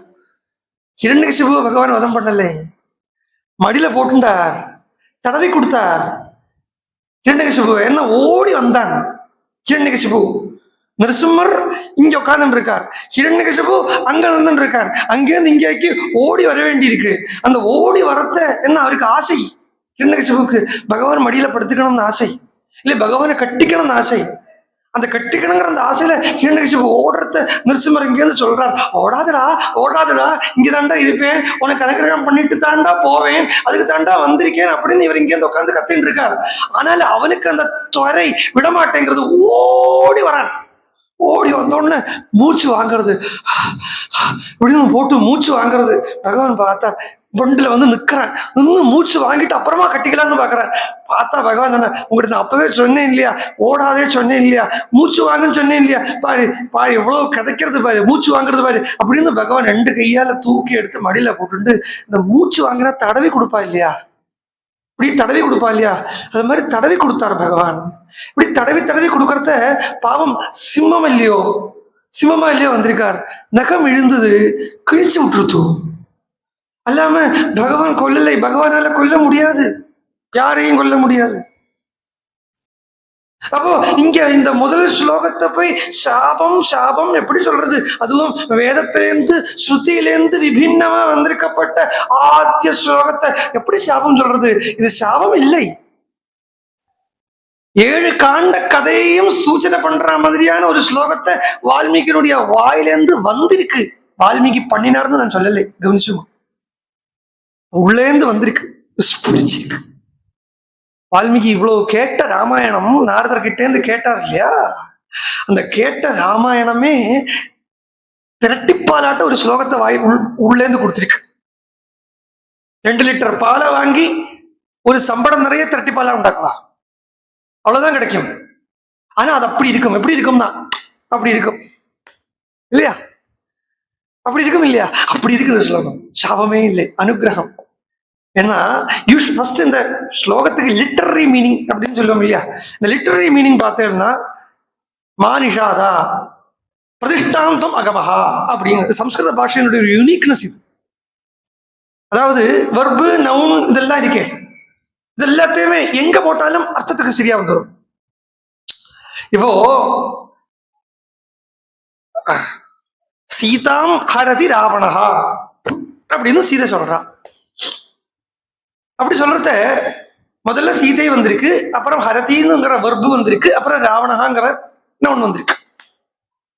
பார்த்தேன்னா ராவணோ சீதாம் ஹரதி அப்படி சொன்னாலும் வந்துடும், ஹரதி சீதாம் ராவணஹா அப்படி போட்டாலும் வந்துடும், ஹரதி ராவணஹா சீதாம் அப்படின்னு சொன்னா சீதாம் அப்படின்னு சொன்னாலும் வந்துடும். இது சம்ஸ்கிருத பாஷையினுடைய ஒரு யூனிக்னஸ். அந்த யூனிக்னஸ்னால என்ன ஆயிடுறது, இங்க வந்தப்போ மாகமஹா இல்லை மாஸ்மகமஹா பாஸ்டன்ஸ்ல போட்டோம்னா ஸ்ம வரணும். ஸோ மாஸ்மகமஹா அப்படிங்கிற அந்த வார்த்தை மாகமஹா அப்படின்னு வச்சுக்கோ, அது பிரிச்சு இந்த மாவை முதல்ல போட்டு அகமஹாவை எங்கேயோ கொண்டு போட்டிருக்க. இதனுடைய தேவையில்லை. சம்ஸ்கிருத பாஷையில இந்த இந்த ரூலுக்கு என்ன தூரான்வயம் சொல்லுவாளா, தூரான்வயம் சொல்லுவா இதுக்கு, அப்படிதான் நினைக்கிறேன். தூரான்வயம் சொல்லுவா, அதாவது எங்கேயோ இருக்கப்பட்ட வார்த்தையும் எங்கேயோ இருக்கப்பட்ட வார்த்தையும் தமிழ சேர்த்துக்கிறது, இதுக்கு தூரான்வயம்னு பேரு. ஆனா அது தேவை இருந்தா தான் அப்படி பண்ணணுமே ஒழிய சமீப அன்வயம் பண்றதே அர்த்த ஸ்பூர்த்தி வந்துருத்து, அர்த்த பூர்த்தி வந்துருத்துனா அதை தூரான்வயம் பண்ண வேண்டாம் அப்படின்னு வியாகரண வால்மீகி பதஞ்சலி சொல்றார். ஐ மீன் பாணினி சொல்றார். ஒரு ரிஷி பேரா வந்துட்டே இருக்கு, பாணினி சொல்றார். சோ இங்க மா நிஷாதா அப்படிங்கிறத ஆக்சுவலா அவர் என்ன சொன்னார், நீ அடைய மாட்டாய், வேடுவனே நீ அடைய மாட்டாய், எதை பிரதிஷ்டாம் கீர்த்தியை நீ அடைய மாட்டாய். எவ்வளவு நாள், சாஸ்வதி சமாஹா, ரொம்ப நாள் நீ கீர்த்தியோடு இருக்க மாட்டாய். சமாஹான்னா வருஷம், வருஷங்கள் அர்த்தம். வருஷங்கள் நீ கீர்த்தியை அடைய மாட்டாய். ஏன்னா எது கிரௌஞ்ச மிதுனாது ஏகம் அவதீஹி காமமோகிதம் அப்படின்னு அந்த காமமோகிதத்துல மிதுனத்துல எல்லாம் விடுவோம், காமமோகிதமோ மிதுனமோ எல்லாம் விடுவோம். அந்த ரசத்தை அனுபவிச்சுட்டு இருந்த அந்த மிதுனத்துல ஒண்ணு நீ வதம் பண்ணினியே, அதனாலேயே நீ ரொம்ப நாள் கீர்த்திய பெருமையை அடைய மாட்டாய் அப்படின்னு சபிச்சார். வந்த வார்த்தை வால்மீகியினுடைய வாக்கிலிருந்து வந்திருக்கு. காளிதாசன் சொல்றத சம்புல சொல்றார், மதுமய பணிதீனாம் மார்கதர்ஷி மகர்ஷி அப்படிங்கிறார். வால்மீகி தான் சாதாரணம் இல்லையே, இந்த லோகத்துல இவ்வளவு கவிகள் இருக்கா இல்லையா. ஷேக்ஸ்பியர் எல்லாம் நம்ம சொல்றோமே, ஷேக்ஸ்பியர் எப்பேற்பட்ட கவி, காளிதாசன் எப்பேற்பட்ட கவி, எப்பேற்பட்ட கவிகள் தான் இருந்திருக்கா, போஜன் எப்பேற்பட்ட கவி, மாகன் எல்லாம் பக்கத்துல போக முடியாத கவிகள் அவளுக்கு எல்லாருக்கும் வழிகாட்டியவர் வால்மீகி. மதுரமா யாரெல்லாம் பகவான பத்தியோ பிரகிருதியை பத்தி எதை பத்தியோ ஸ்தோத்திரம் பண்றதா இருக்கட்டுமே, அதுக்கெல்லாம் வழிகாட்டினவரா இருக்கப்பட்டவருடைய வாயிலிருந்து எப்படி சாபம் வரும்? அப்ப இது சாபம் இல்லை. அப்ப இத என்ன பண்ணணும்னா, வார்த்தையை எப்படி இருக்கோ அப்படியே எடுத்துக்கணும். மா நிஷாதா அப்படின்னா, மான்னா யாருன்னு கேட்டா, மானா மகாலட்சுமி. சம தரிசனம்னு சொல்றோம் இல்லையா, சம தரிசனம் அப்படின்னு சொல்றோம் இல்லையா. இந்த சம தரிசனத்துக்கு சில சித்தாந்தங்கள் வைக்கப்பட்ட வியாக்கியானம் அழகா இருக்கு.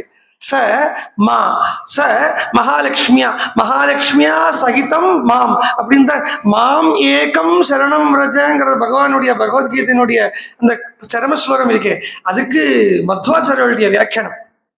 சர்வதர்மான் பரித்தியஜ்ய மாம் ஏகம் சரணம் ரஜன்னா. இப்போ மாம்னு சொல்லிட்டு ஏகம்னு சொல்ல வேண்டாம் இல்லையா, அதுக்கு தோஷம் இருக்கு. 2 வாட்டி ரிப்பீட் பண்ற தோஷம் இருக்கு. அலட்சுமியசா வந்திருக்கு பகவானுக்கு சொன்னதை திருப்பி திருப்பி சொல்றதுக்கு. அதனால 2 வாட்டி சொல்ற தோஷம் இருக்கு. மாம் சொல்றாரு, ஏகம் சொல்றாரு. என்ன அர்த்தம்னு பார்த்தா, மாம் மகாலட்சுமியும் ஏகம் ஏகம் மாம், என்னையும் மகாலட்சுமியும் சேர்ந்து சரணாகதி பண்ணுன்னு அங்க வியாக்கியானம் பண்றார் மத்வாச்சாரியர். சோ மா அப்படின்னா மகாலட்சுமி. இங்கெல்லாம் அம்மாங்கிறோம். அம்மாக்கு மகாலட்சுமி தானே தாயார், ஜெகன்மாதா. ஸ்ரீமன் மந்த கட்டாட்ச லப்த விபவ பிரம்மேந்திர கங்காதரான் துவாம் தைலோக்கிய குடும்பினீம் சரசிஜ விபவாம் வந்தே முகுந்த பிரியாம் லக்ஷ்மீம் க்ஷீர சமுத்திர ராஜ தனயாம் ஸ்ரீரங்கதாமேஸ்வரி தாசீவச்ச சமஸ்த தேவ விபவாம் வந்தே ஜெகன்மாதரம். அப்படிங்கிற அந்த ஜெகன்மாதா மகாலட்சுமி இல்லையா, பெங்காலியில் அது ஒரு சௌகரியம். பெங்காலி பாஷையில அம்மான்னு இல்லை, மா, அவ்வளவுதான். சோ இந்த மா அப்படின்னாலே மகாலட்சுமி அர்த்தம். நிஷாதான்னா நிவாசஸ்தானம், மா நிஷாதான்னா மகாலட்சுமிக்கு இருப்பிடம். மகாலட்சுமிக்கு இருப்பிடம் எதுன்னு கேட்டா வக்ஷஸ்தலம். மகாலட்சுமியை வக்ஷஸ்தலத்தில் வச்சுருக்கக்கூடியவனே ஹே மா நிஷாதா ஸ்ரீயப்பதின்னு அர்த்தம், ஸ்ரீனிவாசான்னு அர்த்தம். இன்னும் பிரசேதா சொல்ல போனா ஹே ஸ்ரீனிவாசான்னு கூப்பிட்டார். அப்ப எப்படி மாறிடுத்து பாருங்க, அந்த மாவ நிஷாதா கூட சேர்த்து விட்டதிலேயே அர்த்தம் எப்படி மாறிடுத்து பாருங்க. மா நிஷாதானா ஸ்ரீனிவாசா. அப்போ மா அகமஹா இல்லை மாஸ்மகமஹா அப்படின்னு வராது, அகமஹா பிரதிஷ்டாம் சாஸ்வதி சமாஹான்னு வந்துடும். மானிஷாத பிரதிஷ்டாம் தும் தும் அகமஹா சாஸ்வதி சமாஹா பிரதிஷ்டாம். நீ நீண்ட நாள் கீர்த்தியோட இருப்பாய். என்ன சொல்றார், பல்லாண்டு பல்லாண்டு பல்லாயிரத்தாண்டு பல கோடி 100,000 மல்லாண்ட திண்டோள் மணிவண்ணா உன் சேவடி செப்பி திருக்காப்பு அடியோமோடும் நிம்மோடும் பிரிவின்றி 1000 பல்லாண்டு அப்படின்னு சொல்றது அந்த பல்லாண்டு பாடுற மாதிரி இருக்கு இங்க வால்மீகியினுடைய வாயிலிருந்து. அப்ப ஆழ்வார் பாசுரங்களுக்கும் வால்மீகி தான் எடுத்துக்காட்டுங்கிறது, ஐ மீன் வழிகாட்டிங்கிறது தெரிஞ்சாச்சு. சோ நீ நீர்நாள் கீர்த்தியோட க்ஷேமமாக இருப்பாய். ஏன் அப்படின்னு கேட்டார் பகவான். ஒன்னு சொல்றார், காமமோகிதமா இருக்கப்பட்ட அந்த கிரௌஞ்சத்தை ஏகம், அந்த காமமோகிதமா இருந்த ராவண மண்டோதரிங்கிற அந்த கிரௌஞ்சம்னா ராட்சசால்னு அர்த்தம். கிரௌஞ்சம் அப்படிங்கிறதுக்கு ராட்சசால்னு ஒரு அர்த்தம் இருக்கு. அப்ப அந்த காமத்தில ஆசையில தானே ராவணன் அழிஞ்சு போனான். பகவான் 3 அவதாரம் எடுக்கிறார், இல்ல 4 அவதாரம் எடுக்கிறார். 4 அவதாரம் பகவான் எடுக்கிறார் பிரதானமா. இது 3 வாட்டி இவாளுக்காக. இரண்யாக்ஷன் ஹிரண்யகசிபு, ராவணன் கும்பகர்ணன், சிசுபாலன் தந்தவக்திரன், இப்படி 3 வாட்டி வரா. இதுக்கு பகவான் 4 வாட்டி அவதாரம் எடுத்தார். சோ இதுல ராவணன் ஐ மீன் ஹிரண்யாக்ஷன் ஹிரண்யகசிபுங்கிறது லோகத்தை குறிக்கிறது. லோபம், லோபித்தனம் இதை குறிக்கிறது. ராவணன் கும்பகர்ணன்கிறது காமத்தை குறிக்கிறது, ஆசையாலே அழிஞ்சு போச்சு. சிசுபாலன் தந்தவக்திரன்கிறது குரோதத்தை குறிக்கிறது, கோபத்தாலே அழிஞ்சு போச்சு. கோபத்தால தான் பகவான் அடைஞ்சான் சிசுபாலன். கோபிய காமாத் பயாத் கம்சஹா வைராத் சால்பாதையோ நிருபாஹா அப்படிங்கிறார். ஸோ அந்த கோபப்பட்டே பகவான் அடைஞ்சான் சிசுபாலன். அந்த கோபம்ங்கிற அந்த அவகுணத்தை பகவான் கிட்ட திருப்பி விடுறதுக்காக பகவான் கிருஷ்ணனா அவதாரம் பண்ணார்.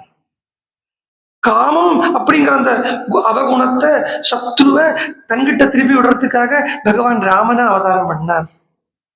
லோகத்தை தன் விஷயத்துல திருப்பி விடுறதுக்காக பகவான் நரசிம்மமாகவும் வராக அவதாரமும் பண்ணார்.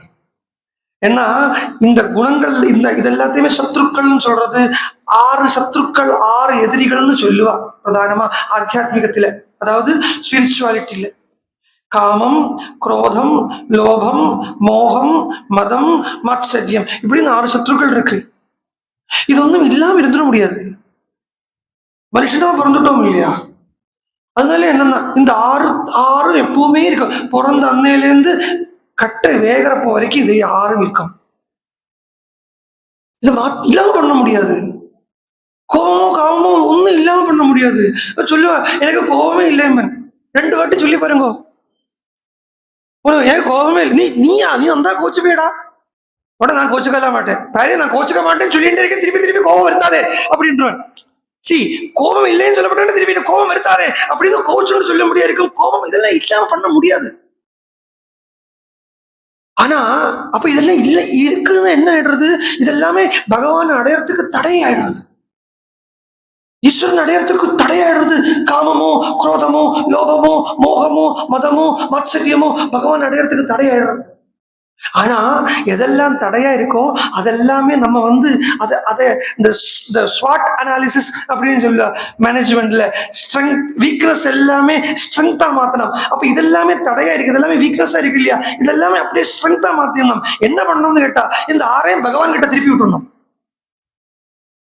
பகவான் அடையறதுக்கு எதெல்லாம் தடையா இருக்கோ அதெல்லாமே அப்படியே பகவான் கிட்ட திருப்பி விட்டுறணும்.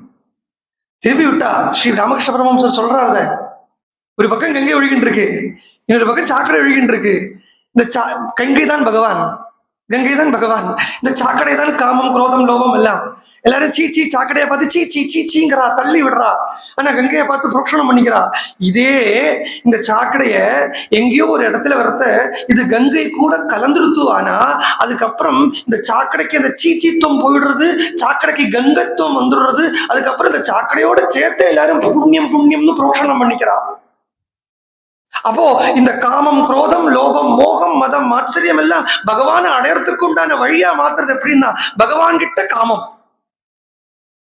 பகவான அடையலையே, இன்னைக்கு 5 நாள் ஆயிடுத்தே பகவானே உன்னை அடைய பார்க்கலையே அப்படிங்கிறத தங்கிட்டே ஒரு கோபம். டெய்லி ராத்திரி அந்த தட்சிணேஸ்வரன் காளி கோவில்ல அதுக்கு எதிர்க்க ராணி ராசமணி தனக்கு தங்கறதுக்கு ஒரு வீடு கட்டி வச்சிருக்கா. அந்த வீட்டினுடைய மொட்டை மாட்டில போய் நின்று சொல்லி வரா, அம்மா இன்னைக்கு நாள் போயிடுத்தேம்மா, உன்னை பார்க்க முடியலையே, இன்னைக்கு போயிடுத்தேன். ராத்திரி ஆயிடுத்தானாலே அவருக்கு பயத்துல புளிய கரைக்க ஆரம்பிச்சிருவான் பரமஹம்சருக்கு. இன்னும் ஒரு நாள் போயிடுத்து பாருங்க, இதுக்கப்புறம் தூக்கிடுவோம் இல்லையா? வீட்டுக்கு பெரிய மாமா பெரிய ஒரு வார்த்தை எடுத்து போட்டார். அதுக்கு வந்தார் 6:30 மணி 7 மணி ஆயிடுத்து, இன்னைக்கு நாள் ஆயிடுத்துட்டார், எனக்கு புளிய கரைக்க ஆரம்பிச்சிடுத்து, இன்னைக்கு போயிடுத்தே, நீ இந்த நாள் போயிடுத்தே அப்படி என்ன அடையணுமே. அப்போ பகவானை என்னைக்கு வரைக்கும் அடையலையோ பகவான் அடையாத தன்கிட்டயே தனக்கு ஒரு கோபம், அந்த கோபமே பகவான் அடைய வைக்கும். அப்போ பகவத் விஷயத்துல கோபம் ஆகலாம், பிரத்யேகிட்ட இல்லை, தங்கிட்டு கோபம். மதம், மதம்ங்கிறது என்ன? ஒரு அகங்காரம் இல்லையா? அகங்காரம் தானே மதம், ஒரு கர்வம் இதுதானே மதம். ப்ரொடெக்ஷனுக்காக, வேலி போட்டுக்கிறதுக்காக சொல்லிக்கலாமாம் தனக்குள்ள, பிரத்யேகிட்ட போய் இல்லை. நான் பெரிய பக்தன்டா, நான் பெரிய பக்தன்டா, என்ன மாதிரி பக்தன் உண்டாடா அப்படின்னு பிரத்யேகிட்ட சொல்லிட்டு இருக்கக்கூடாது. தனக்குள்ள, உள்ளுக்குள்ள நான் பகவானுடைய பக்தன், நான் பகவானுடைய பக்தன், நான் பகவானுடைய பக்தன் அப்படின்னு சொல்லிக்கலாம். அந்த மதம் ஆகலாம்.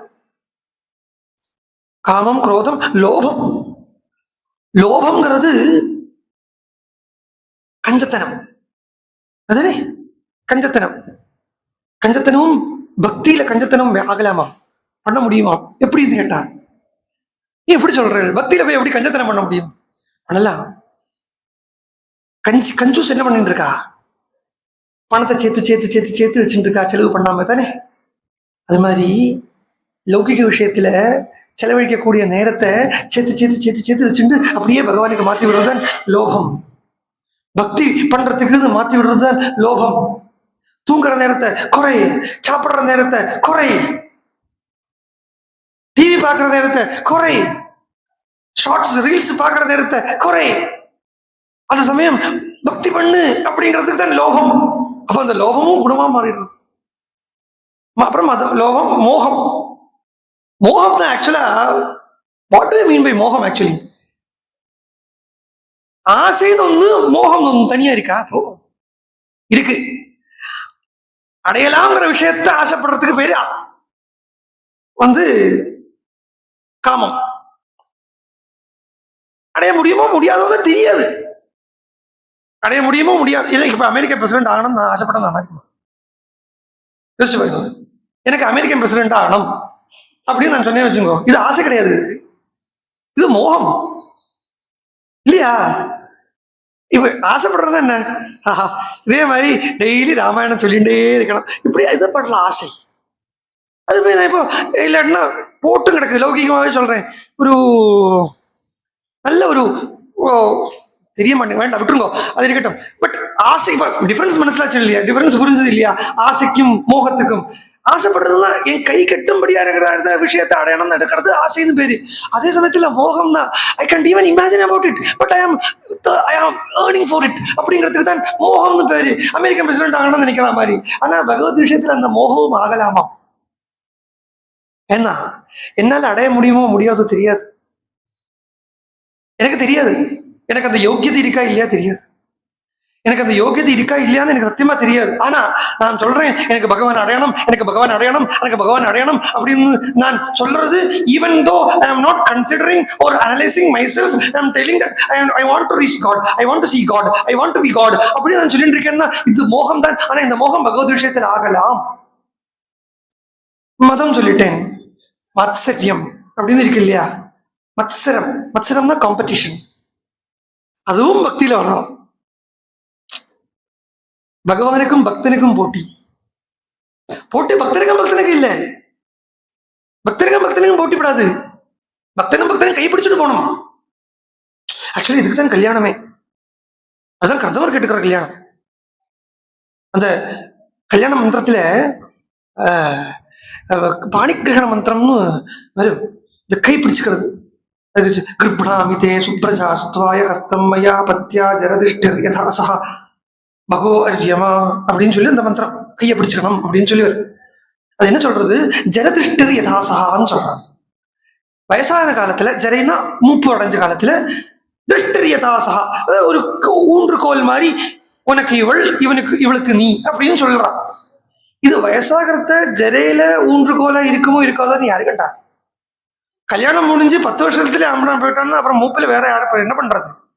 அது இல்லை இங்க அர்த்தம். மூப்புங்கிறது என்ன அர்த்தம்னா, மூப்புங்கிறது ஆத்திய ஸ்பிரிச்சுவாலிட்டிங்கிற அந்த எண்ணம் உள்ள குறையறதுக்கு தான். பக்தி பண்றது குறையறது தான் மூப்பு. கணவனுக்கு பக்தி குறைஞ்சிடுத்தோம்னா பத்னி அந்த பக்தியை ஊக்கி விடும்படியா இருக்கணும். மனைவிக்கு அந்த பக்தி குறைஞ்சிடுத்தோம்னா கணவன் அந்த பக்திக்கு ஊன்றுகோலா இருக்கணும். இதுதான் அந்த இடத்துல ஜெரதிஷ்டி சொல்றது. சோ பக்தனுக்கு காம்படிஷன் வராது.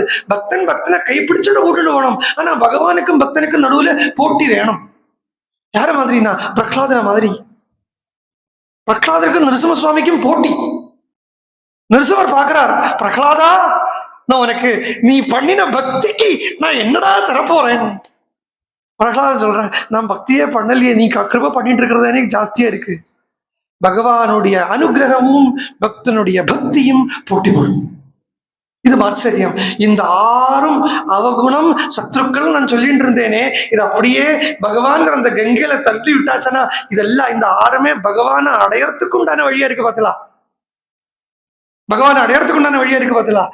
அப்படி காமமோ குரோதமோ அந்த காம மோகிதமான எதத்துக்கு சொல்ல வந்தேன், இந்த ராவணன்கிறது காமத்தினுடைய சுரூபம். அதனால அந்த ராவணனுடைய அந்த காமத்துவத்தை தன் பக்கம் திருப்பி விடுறதுக்காக ஸ்ரீ ராமாவதாரம். காம மோகிதமாக இருந்த ராவண மந்தோதரி தம்பதியில ஆண் பக்ஷிய ஆண் ராட்சசனான அந்த ராவணனை வதம் பண்ணி, ராவணனை வசம் பண்றது இல்லை அங்க. ஆக்சுவலா ராவணனுடைய ராவணத்துவம், ராவணனுடைய ராட்சசத்துவம், ராவணனுடைய ராஜசீகத்துவம் அதை இல்லாம பண்ணி தன் கூட சேர்த்துண்டியே, அதனால உயர்ந்த கீர்த்தியை நீ அடைவாயாக அப்படின்னு ஆசீர்வாதம் பண்ணா. இந்த ஒரு ஸ்லோகமே, இந்த ஒரு ஸ்லோகத்திலேயே 7 காண்ட கதையும் சூசிக்கப்படுறது. அதை கூட சொல்லிட்டு இருக்கு, ஒரு 10 நிமிஷம் இருக்கு. அதை கூட சொல்லி ரெண்டு இது பார்ப்போம். பாலகாண்டத்தையும் பாலகாண்ட கதை பூரா இந்த ஒரு ஸ்லோகத்தில் சொல்றது, அயோத்தியா காண்டை கதை பூரா இந்த ஒரு ஸ்லோகத்தில் சொல்றார். அப்படி 7 காண்டம் இருக்கு இல்லையா ராமாயணத்துல, அந்த 7 காண்டத்தையும் தனித்தனியா எடுத்து இந்த ஸ்லோகத்துல பாக்குறது. அது பாருங்க, அது சொல்றார் மானிஷாதா அப்படின்னு எடுத்துக்கிறார். பாலகாண்ட கதையை சொல்றார் மானிஷாதா அப்படின்னு, அந்த பாலகாண்ட கதையை சொல்றார். மானால் மானி, அத வார்த்தையை பிரிச்சு கூட்டி பிரிக்கலாம் பண்ணும் அந்த சம்ஸ்கிருதக்கார பெரிய கஷ்டம். அதனால ரசமா தான் இருக்க வச்சுங்கோ. வியாகரணம் படிக்கிறவள்கிட்ட பக்கத்திலேயே போகப்படாதுன்னு சொல்லுவா. ஆமா, வியாகரணம் படிக்கிற பக்கத்திலே போயிட்டு என்னத்தையாவது சொல்லுவா, பேசவும் மாட்டா. அது என்ன தெரியுமா, இந்த வியாகரணம் படிக்கிறவளுக்கு வையாகரணாளுக்கு வாயிலேருந்து வார்த்தை ஒண்ணு போயிடுத்து வச்சுங்கோ, குழந்தை ஒண்ணு தவறி போற துக்கம் வந்துருமா. அதனால பட் ரசமா இருக்கும், கூட்டி பிரிக்கலன்னு சொல்லுவா. வருங்கோ மானி ஷாதா அப்படின்னு மானி ஷாதாங்கிறத இப்ப பிரிச்சு எப்படி பண்ணிருக்கா, மானி ஷாதா. மானினா மானினாம்னா கர்வம் உள்ளவாழ்ல, ஷஹா பதிஹி கர்வம் உள்ளவாளுக்கு பதியா இருக்கக்கூடிய மானிஷா யாரு, பரசுராமராம். அவருடைய கர்வத்தை கண்டனம் பண்றது. தங்கிற சப்தம் இருக்கு இல்லையா, தா ஜஸ்ட் தா. இப்ப நாரதா அப்படின்னு சொல்றதுல லாஸ்ட்ல தா வருது. அதுக்கு இந்த தாக்கு தாதி ததாதின்னு ஒரு அர்த்தம், தோவகண்டனேன்னு ஒரு அர்த்தம், தங்ஷதி அப்படின்னு. அந்த மானிகளுடைய அகங்கார, அதாவது கர்விஷ்டாளுடைய பதியான பரசுராமாதிகளுடைய கர்வத்தை விஷ்ணு தனுஷ வளைச்சு, எப்படி விஷ்ணு தனுஷ கட்டி சிவதனுஷ பங்கம் பண்ணதானே கோச்சுட்டு வந்தார். அந்த கோச்சுட்டு ஆக்சுவலி கோபமும் இல்லை, அது இன்னும் நான் சொல்றேன். அங்க சொல்ல முடியுமோ சொல்ல முடியாதோ தெரியாது, அங்க சொல்றத நீங்கள் இங்க இருப்பீங்களோ இல்லையோ தெரியாது. அதனால இப்போ கிடைச்ச சான்ஸ்ல சொல்லி விடுறேன். இந்த பரசுராமர் கோச்சுண்டு வந்தார் இதுல சொல்லப்படாது. பரசுராமருக்கெல்லாம் கோபம் இருக்காது. பரசுராமர் பகவானுக்கு கோபம் வந்தது பெருமையா சொல்லிக்கிறா, சொல்லப்படாது. இப்படி எல்லாம் அது கோபம் இல்லை. பரசுராமர் என்ன தெரியுமோ, வில்ல கொண்டு வரார், வேகமா வரார். ஆக்சுவலா இந்த வேகத்தை பார்த்தோம்னா கோபமா தோணிடுத்து. It's our perception. நம்மளுடைய திருஷ்டி, நமக்குள்ள கோபம் இருக்கு, காமம் இருக்கு, எல்லாம் இருக்குங்கிறதால ரிஷிகளையும் பகவானே எல்லாம் பாக்குறத இது கோபக்கார தெய்வம், இது கோபக்கார ரிஷி இப்படின்னு அவளை கடிச்சு கொட்டுறோம். பட் நம்ம தான் கருப்பு கண்ணாடி போட்டு இருக்கோம். ஆக்சுவலி நம்ம தான் இங்க black colour glass, cooling glass போட்டு எல்லாம் இருட்டா இருக்கு, லைட் எதுவும் போடலையே அப்படின்னு சொன்னா அவளுக்கு கோபம் இல்லை. ஆக்சுவலா அவர் வேகமா வர்றார். ஏன் வர்றாருன்னா, சீதா கல்யாணத்துக்கு உள்ளால சீக்கிரம் வரணும்னு பார்த்தார். அவர் வண்டியில எல்லாம் ஏற மாட்டார். பரசுராமர் பஸ் எல்லாம் பிடிக்க மாட்டார், ஃபிளைட்ல எல்லாம் வரமாட்டார். எங்க போறதாலும் நடந்தே தான் வருவார். அந்த நடந்து சீதா கல்யாணத்துக்குள்ள ரீச் ஆகணுமேங்கிற அந்த வேகத்துல ஓடி வரார். ஓடி வரத்த வெறுங்கையோட வருபடுமா கல்யாணத்துக்கு. இப்ப எல்லாம் your presence is our presentation அப்படி சொன்னா கூட நம்ம ஒரு மான்யதைக்கு ஒரு கவர்ல ஒரு 50 ரூபாயாவது போட்டு கையில வச்சுப்போமோ இல்லையோ. அதான் அவருக்கு கிடைச்ச கிஃப்ட் இவாளுக்கு கொடுக்கறதுக்கு. ஏன்னா ராமனுக்கு என்ன பிடிக்குமோ அதைத்தான் கிஃப்டா கொடுக்கணும். விஷ்ணு தனுஷ் அவர் கையில இருந்தது, அதை எடுத்துட்டு ராமனுக்கு வெட்டிங்க்கு கிஃப்டா கொடுக்கறதுக்கு தான் வந்திருக்காரு. இல்லாம கோச்சுண்டோ என்ன போட்டி போடுறதுக்கோ அதுவும் இல்லை. பட் பிக்சரைஸ் பண்றது அப்படி இருக்கு. சோ அதுல கர்விஷ்டனாக கோவிச்சுட்டு இருக்கக்கூடிய பரசுராமருடைய கர்வத்தை விஷ்ணு தனுஷ கட்டி தங்ஷதி, அதை இல்லாம பண்ணினியே மானிஷாதா. பிரதிஷ்டாம் சாஸ்வதி சமாஹா பிரதிஷ்டாம் அகமஹா பிராப்சசி. நீ நிறைய நாள் சாஸ்வதமான கீர்த்தியை அடைவாய். ஏன் அப்படின்னா மிதுனாது ஏகம் அவதீஹி அப்படிங்கிற எடுத்துக்கிறான் பாலகாண்ட கதையை. மிதுனம்ங்கிறது இங்க பக்ஷியோ ராட்சசாலோ குரங்கோ இல்லை. இங்க மிதுனம்ங்கிறது தனுர் மிதுனம். 2 தனுசு, ஒன்னு சிவதனுசு, இன்னொன்னு விஷ்ணு தனுசு. அதுல ஒரு தனுஷ அவதீஹி, அதை ஒடிச்சியே, அதனால சாஸ்வதமான கீர்த்தியை நீ அடைவாய் அப்படின்னு வியாக்கியானம். ஒரு தனுசை தான் உடைச்சார், இன்னொரு தனுசை உடைக்கலை.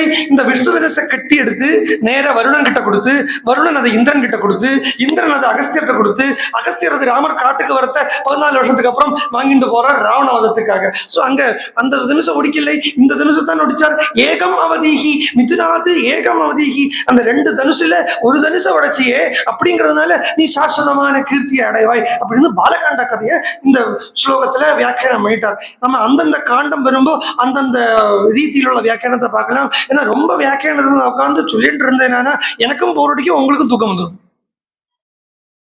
So I should be on guard. But நான் முதல்ல இருந்து ஒரு காரியம் சொல்லிட்டே இருக்கேன், ரிப்பீட் பண்ணி சொல்லிட்டு இருக்கேன்.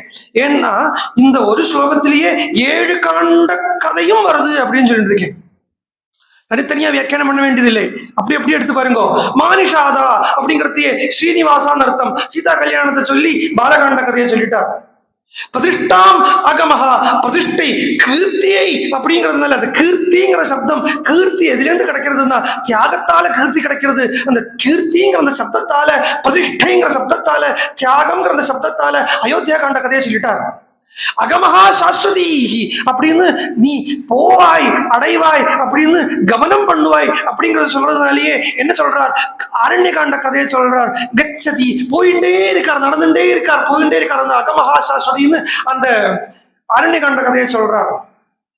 சமாஹா கிரௌஞ்ச மிதுனம் அப்படிங்கிறதுல கிரௌஞ்ச மிதுனம், கிரௌஞ்ச மிதுனம்னா கரஞ்சம்னா குரங்குங்கிற அர்த்தமும் இருக்கு. அதுல கிரௌஞ்ச மிதுனம், மிதுனம்னா ஆண்பிரான் பெண்டாட்டிங்கிற அந்த அர்த்தம் இல்லை, அந்த பேர். அதுல ஒருத்தன் வாலி, இன்னொருத்தன் சுக்ரீவன். அந்த 2 மிதுனத்துல அந்த 2 மிதுனம் அப்படிங்கிற பேர்ல வாலி சுக்ரீவன், கிரௌஞ்ச மிதுனம். சோ 2 குரங்குகள் அப்படிங்கிறதுல கிஷ்கிந்தா காண்ட கதையும் வந்துருத்து. ஏகம் ஏகம் ஒருவன் அனுப்பி, ஒருவன் போய், ஒருவன் கடலை தாண்டி, ஒருவன் லங்கைக்குள்ள போய், ஒருவன் அவளை பார்த்து அவளிடம் ஒரு வார்த்தையை சொல்லி, அதே ஒருவன் ராவணன் கிட்டையும் போய் ராவணன் கிட்டையும் அதே ஒரு வார்த்தையை மாத்தாம சொல்லி, ஏகம் அந்த ஏகம் வார்த்தைய திருப்பி நேரா ராமன் கிட்ட வந்து சொல்லி, அந்த ஏகம்ங்கிற அந்த ஏக பதத்தாலேயே சுந்தரகாண்ட கதையை பூரா முடிச்சுட்டார். ஏகம் அவதீஹி அப்படிங்கிற சப்தம் யுத்தகாண்ட கதையை சொல்றது.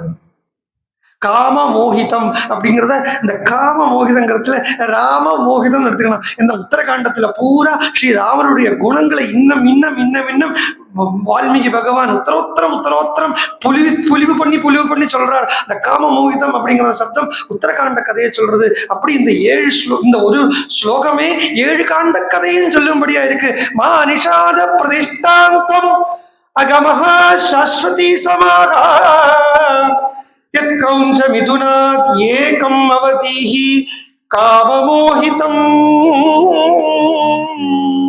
இப்படி சொன்னார். சிலவாளுக்கு இந்த பாக்கியம் கிடைக்கும், சிலவாளுக்கு அது இங்க உட்காரும்போதுதான் தெரியும். என்னன்னா யோசிச்சு சொல்றதுன்னு ஒண்ணு, சொன்னதுக்கு அப்புறம் யோசிக்கிறதுன்னு ஒண்ணு. அது பகவத் விஷயத்துல நல்லா வரும். இப்படி சொல்லிடுவோம், அப்படி தப்புன்னு ஏதாவது ஒரு விஷயத்த சொல்லிடுவோம். சொன்னதுக்கு அப்புறம் ஆஹா இது பரவாயில்லையே, இது நல்லா இருக்கே, தேவையில்லையே அப்படின்னு இங்க உட்கார்ந்து தோணும். அது இந்த வியாசபீடத்துக்கு உண்டான ஒரு ஒரு பெருமை, வைசிஷ்டியம். அப்படி இந்த ஸ்லோகத்தை சொல்லிட்டார். கிமிகம் கிமிதம் வியாகிருதம் மயா. இப்ப என்ன சொன்னேன், இன்னொரு ஸ்லோகம் சொன்னேனே, இது எப்படி இந்த வந்தது அப்படின்னு யோசிக்கிறாராம். அப்போ என்ன அர்த்தம்னா, அந்த ஈகோங்கிறது கொஞ்சம் கூட இல்லாத ஸ்திதியில ஹிருதயத்திலேருந்து தானா பொட்டி முளைச்ச அனுபவம் ஸ்லோக ரூபத்துல வந்திருக்கு. இந்த ஸ்லோகம் வேறொன்னும் இல்லை, வால்மீகி பகவானுடைய ராமானுபவம். வால்மீகி அனுபவிச்ச கேட்டு சிரவணம் பண்ணி அதையே மனனம் பண்ணி வச்சுட்டு இருந்த அந்த வால்மீகி பகவானுக்கு நிதித்தியாச ரூபத்துல உள்ளேந்து ஸ்புரிச்ச ஸ்லோகம் மானிஷாதா. அந்த அனுபவம், அதாவது சொன்னதுக்கு அப்புறம் இன்னுமே அதை ஆசைப்பட போறார். அதான் இதுதான் ஈகோ இல்லாத ஸ்திதின்னு சொன்னேன். ஏன்னா ஈகோங்கிறது ஒண்ணு இருந்திருந்ததுன்னா இந்த ஸ்லோகம் வந்திருக்காது, அது இந்த ரீதியிலே வந்திருக்காது. மோரோவர் வால்மீகி பகவானுக்கு ஈகோ இருந்ததுதானா ஸ்லோகமே வந்திருக்காது. தன்னை பூர்ணமா சரணாகதி பண்ணி விட்டாச்சு, தன்னுடைய ஈகோவை பூர்ணமா சரணாகதி பண்ணி விட்டாச்சு ஸ்ரீராமன் கிட்ட. அந்த அகங்காரம் கொஞ்சம் கூட இல்லாத ஸ்திதியில உள்ளேந்து ஸ்புரிக்கிறது அந்த ஸ்லோகம். அந்த வால்மீகியினுடைய ராமானுபவம் நான் என்ன சொன்னேன் அப்படின்னு அவரே திரும்பி அதை ரீகலெக்ட் பண்ணும்படியா இருக்கு. அப்பவும் அவருக்கு அந்த ஈகோ இல்லை. அந்த ஈகோவை கொஞ்சம் நிலைநிறுத்துறதுக்காக பக்கத்துல அநேகம் சிஷ்யால், அதுல ஒரு சிஷ்யன் பரத்வாஜன். அந்த பரத்வாஜன் கேட்ட மாத்திரத்திலே இந்த ஸ்லோகத்தை பைஹாட் பண்ணிட்டார். உடனே அந்த பரத்வாஜர் தான் சொல்றார் திரும்பி, இந்த ஸ்லோகம் சொன்னேன். எப்படி வந்தது, எப்படி வந்தது? பரவாயில்லையே, தந்திரி லய சமன்விதமா இருக்கே, தாளத்தோட வாத்திய கோஷத்தோட பண்ணும்படியா இருக்கே, இது எப்படி என்கிட்ட இருந்து வந்தது அப்படின்னு வால்மீகி சொல்ல, மேல இந்த ஸ்லோகத்தையே அனுசந்தானம் பண்ணிண்டு ஸ்நானம், மாத்தியானிக ஸ்நானம் பண்றதுக்கு தான் வர. மாத்தியானிக ஸ்நானம் பண்றத ராமா ராமா ராமா ராமா வால்மீகியினுடைய வாக்குல தானா அந்த ரெண்டு நாமமும் நர்த்தனம், அந்த ரெண்டு அக்ஷரமும் நர்த்தனம் ஆடுறது. அன்னைக்கு சப்தரிஷிகள் இல்லை, நாரதர் என்னைக்கு அந்த ராமநாமாவை காதுல போட்டுட்டு போறாரோ அன்னையில இருந்து அந்த ராமநாமா வால்மீகியினுடைய நாக்கில நர்த்தனம் ஆடிட்டு இருக்கு வித்தவுட் ஹிஸ் பர்மிஷன். சோ அந்த நாம ஓடிண்டே இருக்கக்கூடிய வால்மீகி இப்ப என்னன்னா ஸ்நானம் பண்றத ராமராமா ராமராமா சொல்லிட்டு ஸ்நானம் பண்ணக்கூடியவர் ஸ்நானம் பண்றத மானிஷாத ஸ்லோகத்தை சொல்லிட்டு ஸ்நானம் பண்றார். அவ என்ன அர்த்தம்னா, அந்த ராமநாமா 2 அக்ஷரம் உள்ள ராமநாமா 32 அக்ஷரம் உள்ள அனுஷ்டுப் சந்தஸா மாறி இருக்கிறத பார்க்கலாம். த எக்ஸ்பான்ஷன் ஆஃப் ராமநாமா தான் இந்த ஸ்லோகம். அதே ஸ்லோகம் எக்ஸ்பான்ஷன் ஆஃப் ராமாயணமா இருக்கு. அப்ப என்ன ஆயிடுறது, இந்த 2 அக்ஷரம் ராமாங்கிற அந்த 2 அக்ஷரம் 24,000 ஸ்லோகமா 7,38,000 அக்ஷரமா மாறி இருக்கிறது தான் ஸ்ரீமத் ராமாயணம். அதனாலேயே ஓரோரோ ஸ்லோகத்திலேயும் ரேபம் அப்படிங்கிற அக்ஷரம் இல்லாத ஸ்லோகம் கிடையாது ராமாயணத்துல. சோ அந்த ராமநாமத்தினுடைய பிரபாவத்தால இந்த முதல் ஸ்லோகம் வந்தது. இந்த முதல் ஸ்லோகம் வந்ததனுடைய பிரபாவத்தால ராமாயணம் பூரா வருது. அதுவும் எந்த ஸ்டேட்ல வருதுன்னா, ஈகோவே இல்லாத ஸ்திதியில வால்மீகி பகவான் தானே அந்த ராமநாம மயமா மாறி இருக்கப்பட்ட அந்த ஸ்திதியில இந்த ஸ்லோகம் வந்திருக்கு. மேல சரித்திரம் நாளைக்கு சாயங்காலம் 4:30 பார்ப்போம். ஜானகி காந்த ஸ்மரணம். ஹரே ராம ராம ராம ஹரே ஹரே, ஹரே கிருஷ்ண கிருஷ்ண கிருஷ்ண ஹரே ஹரே, ஹரே ராம ராம ராம ஹரே ஹரே, ஹரே கிருஷ்ண கிருஷ்ண கிருஷ்ண ஹரே ஹரே.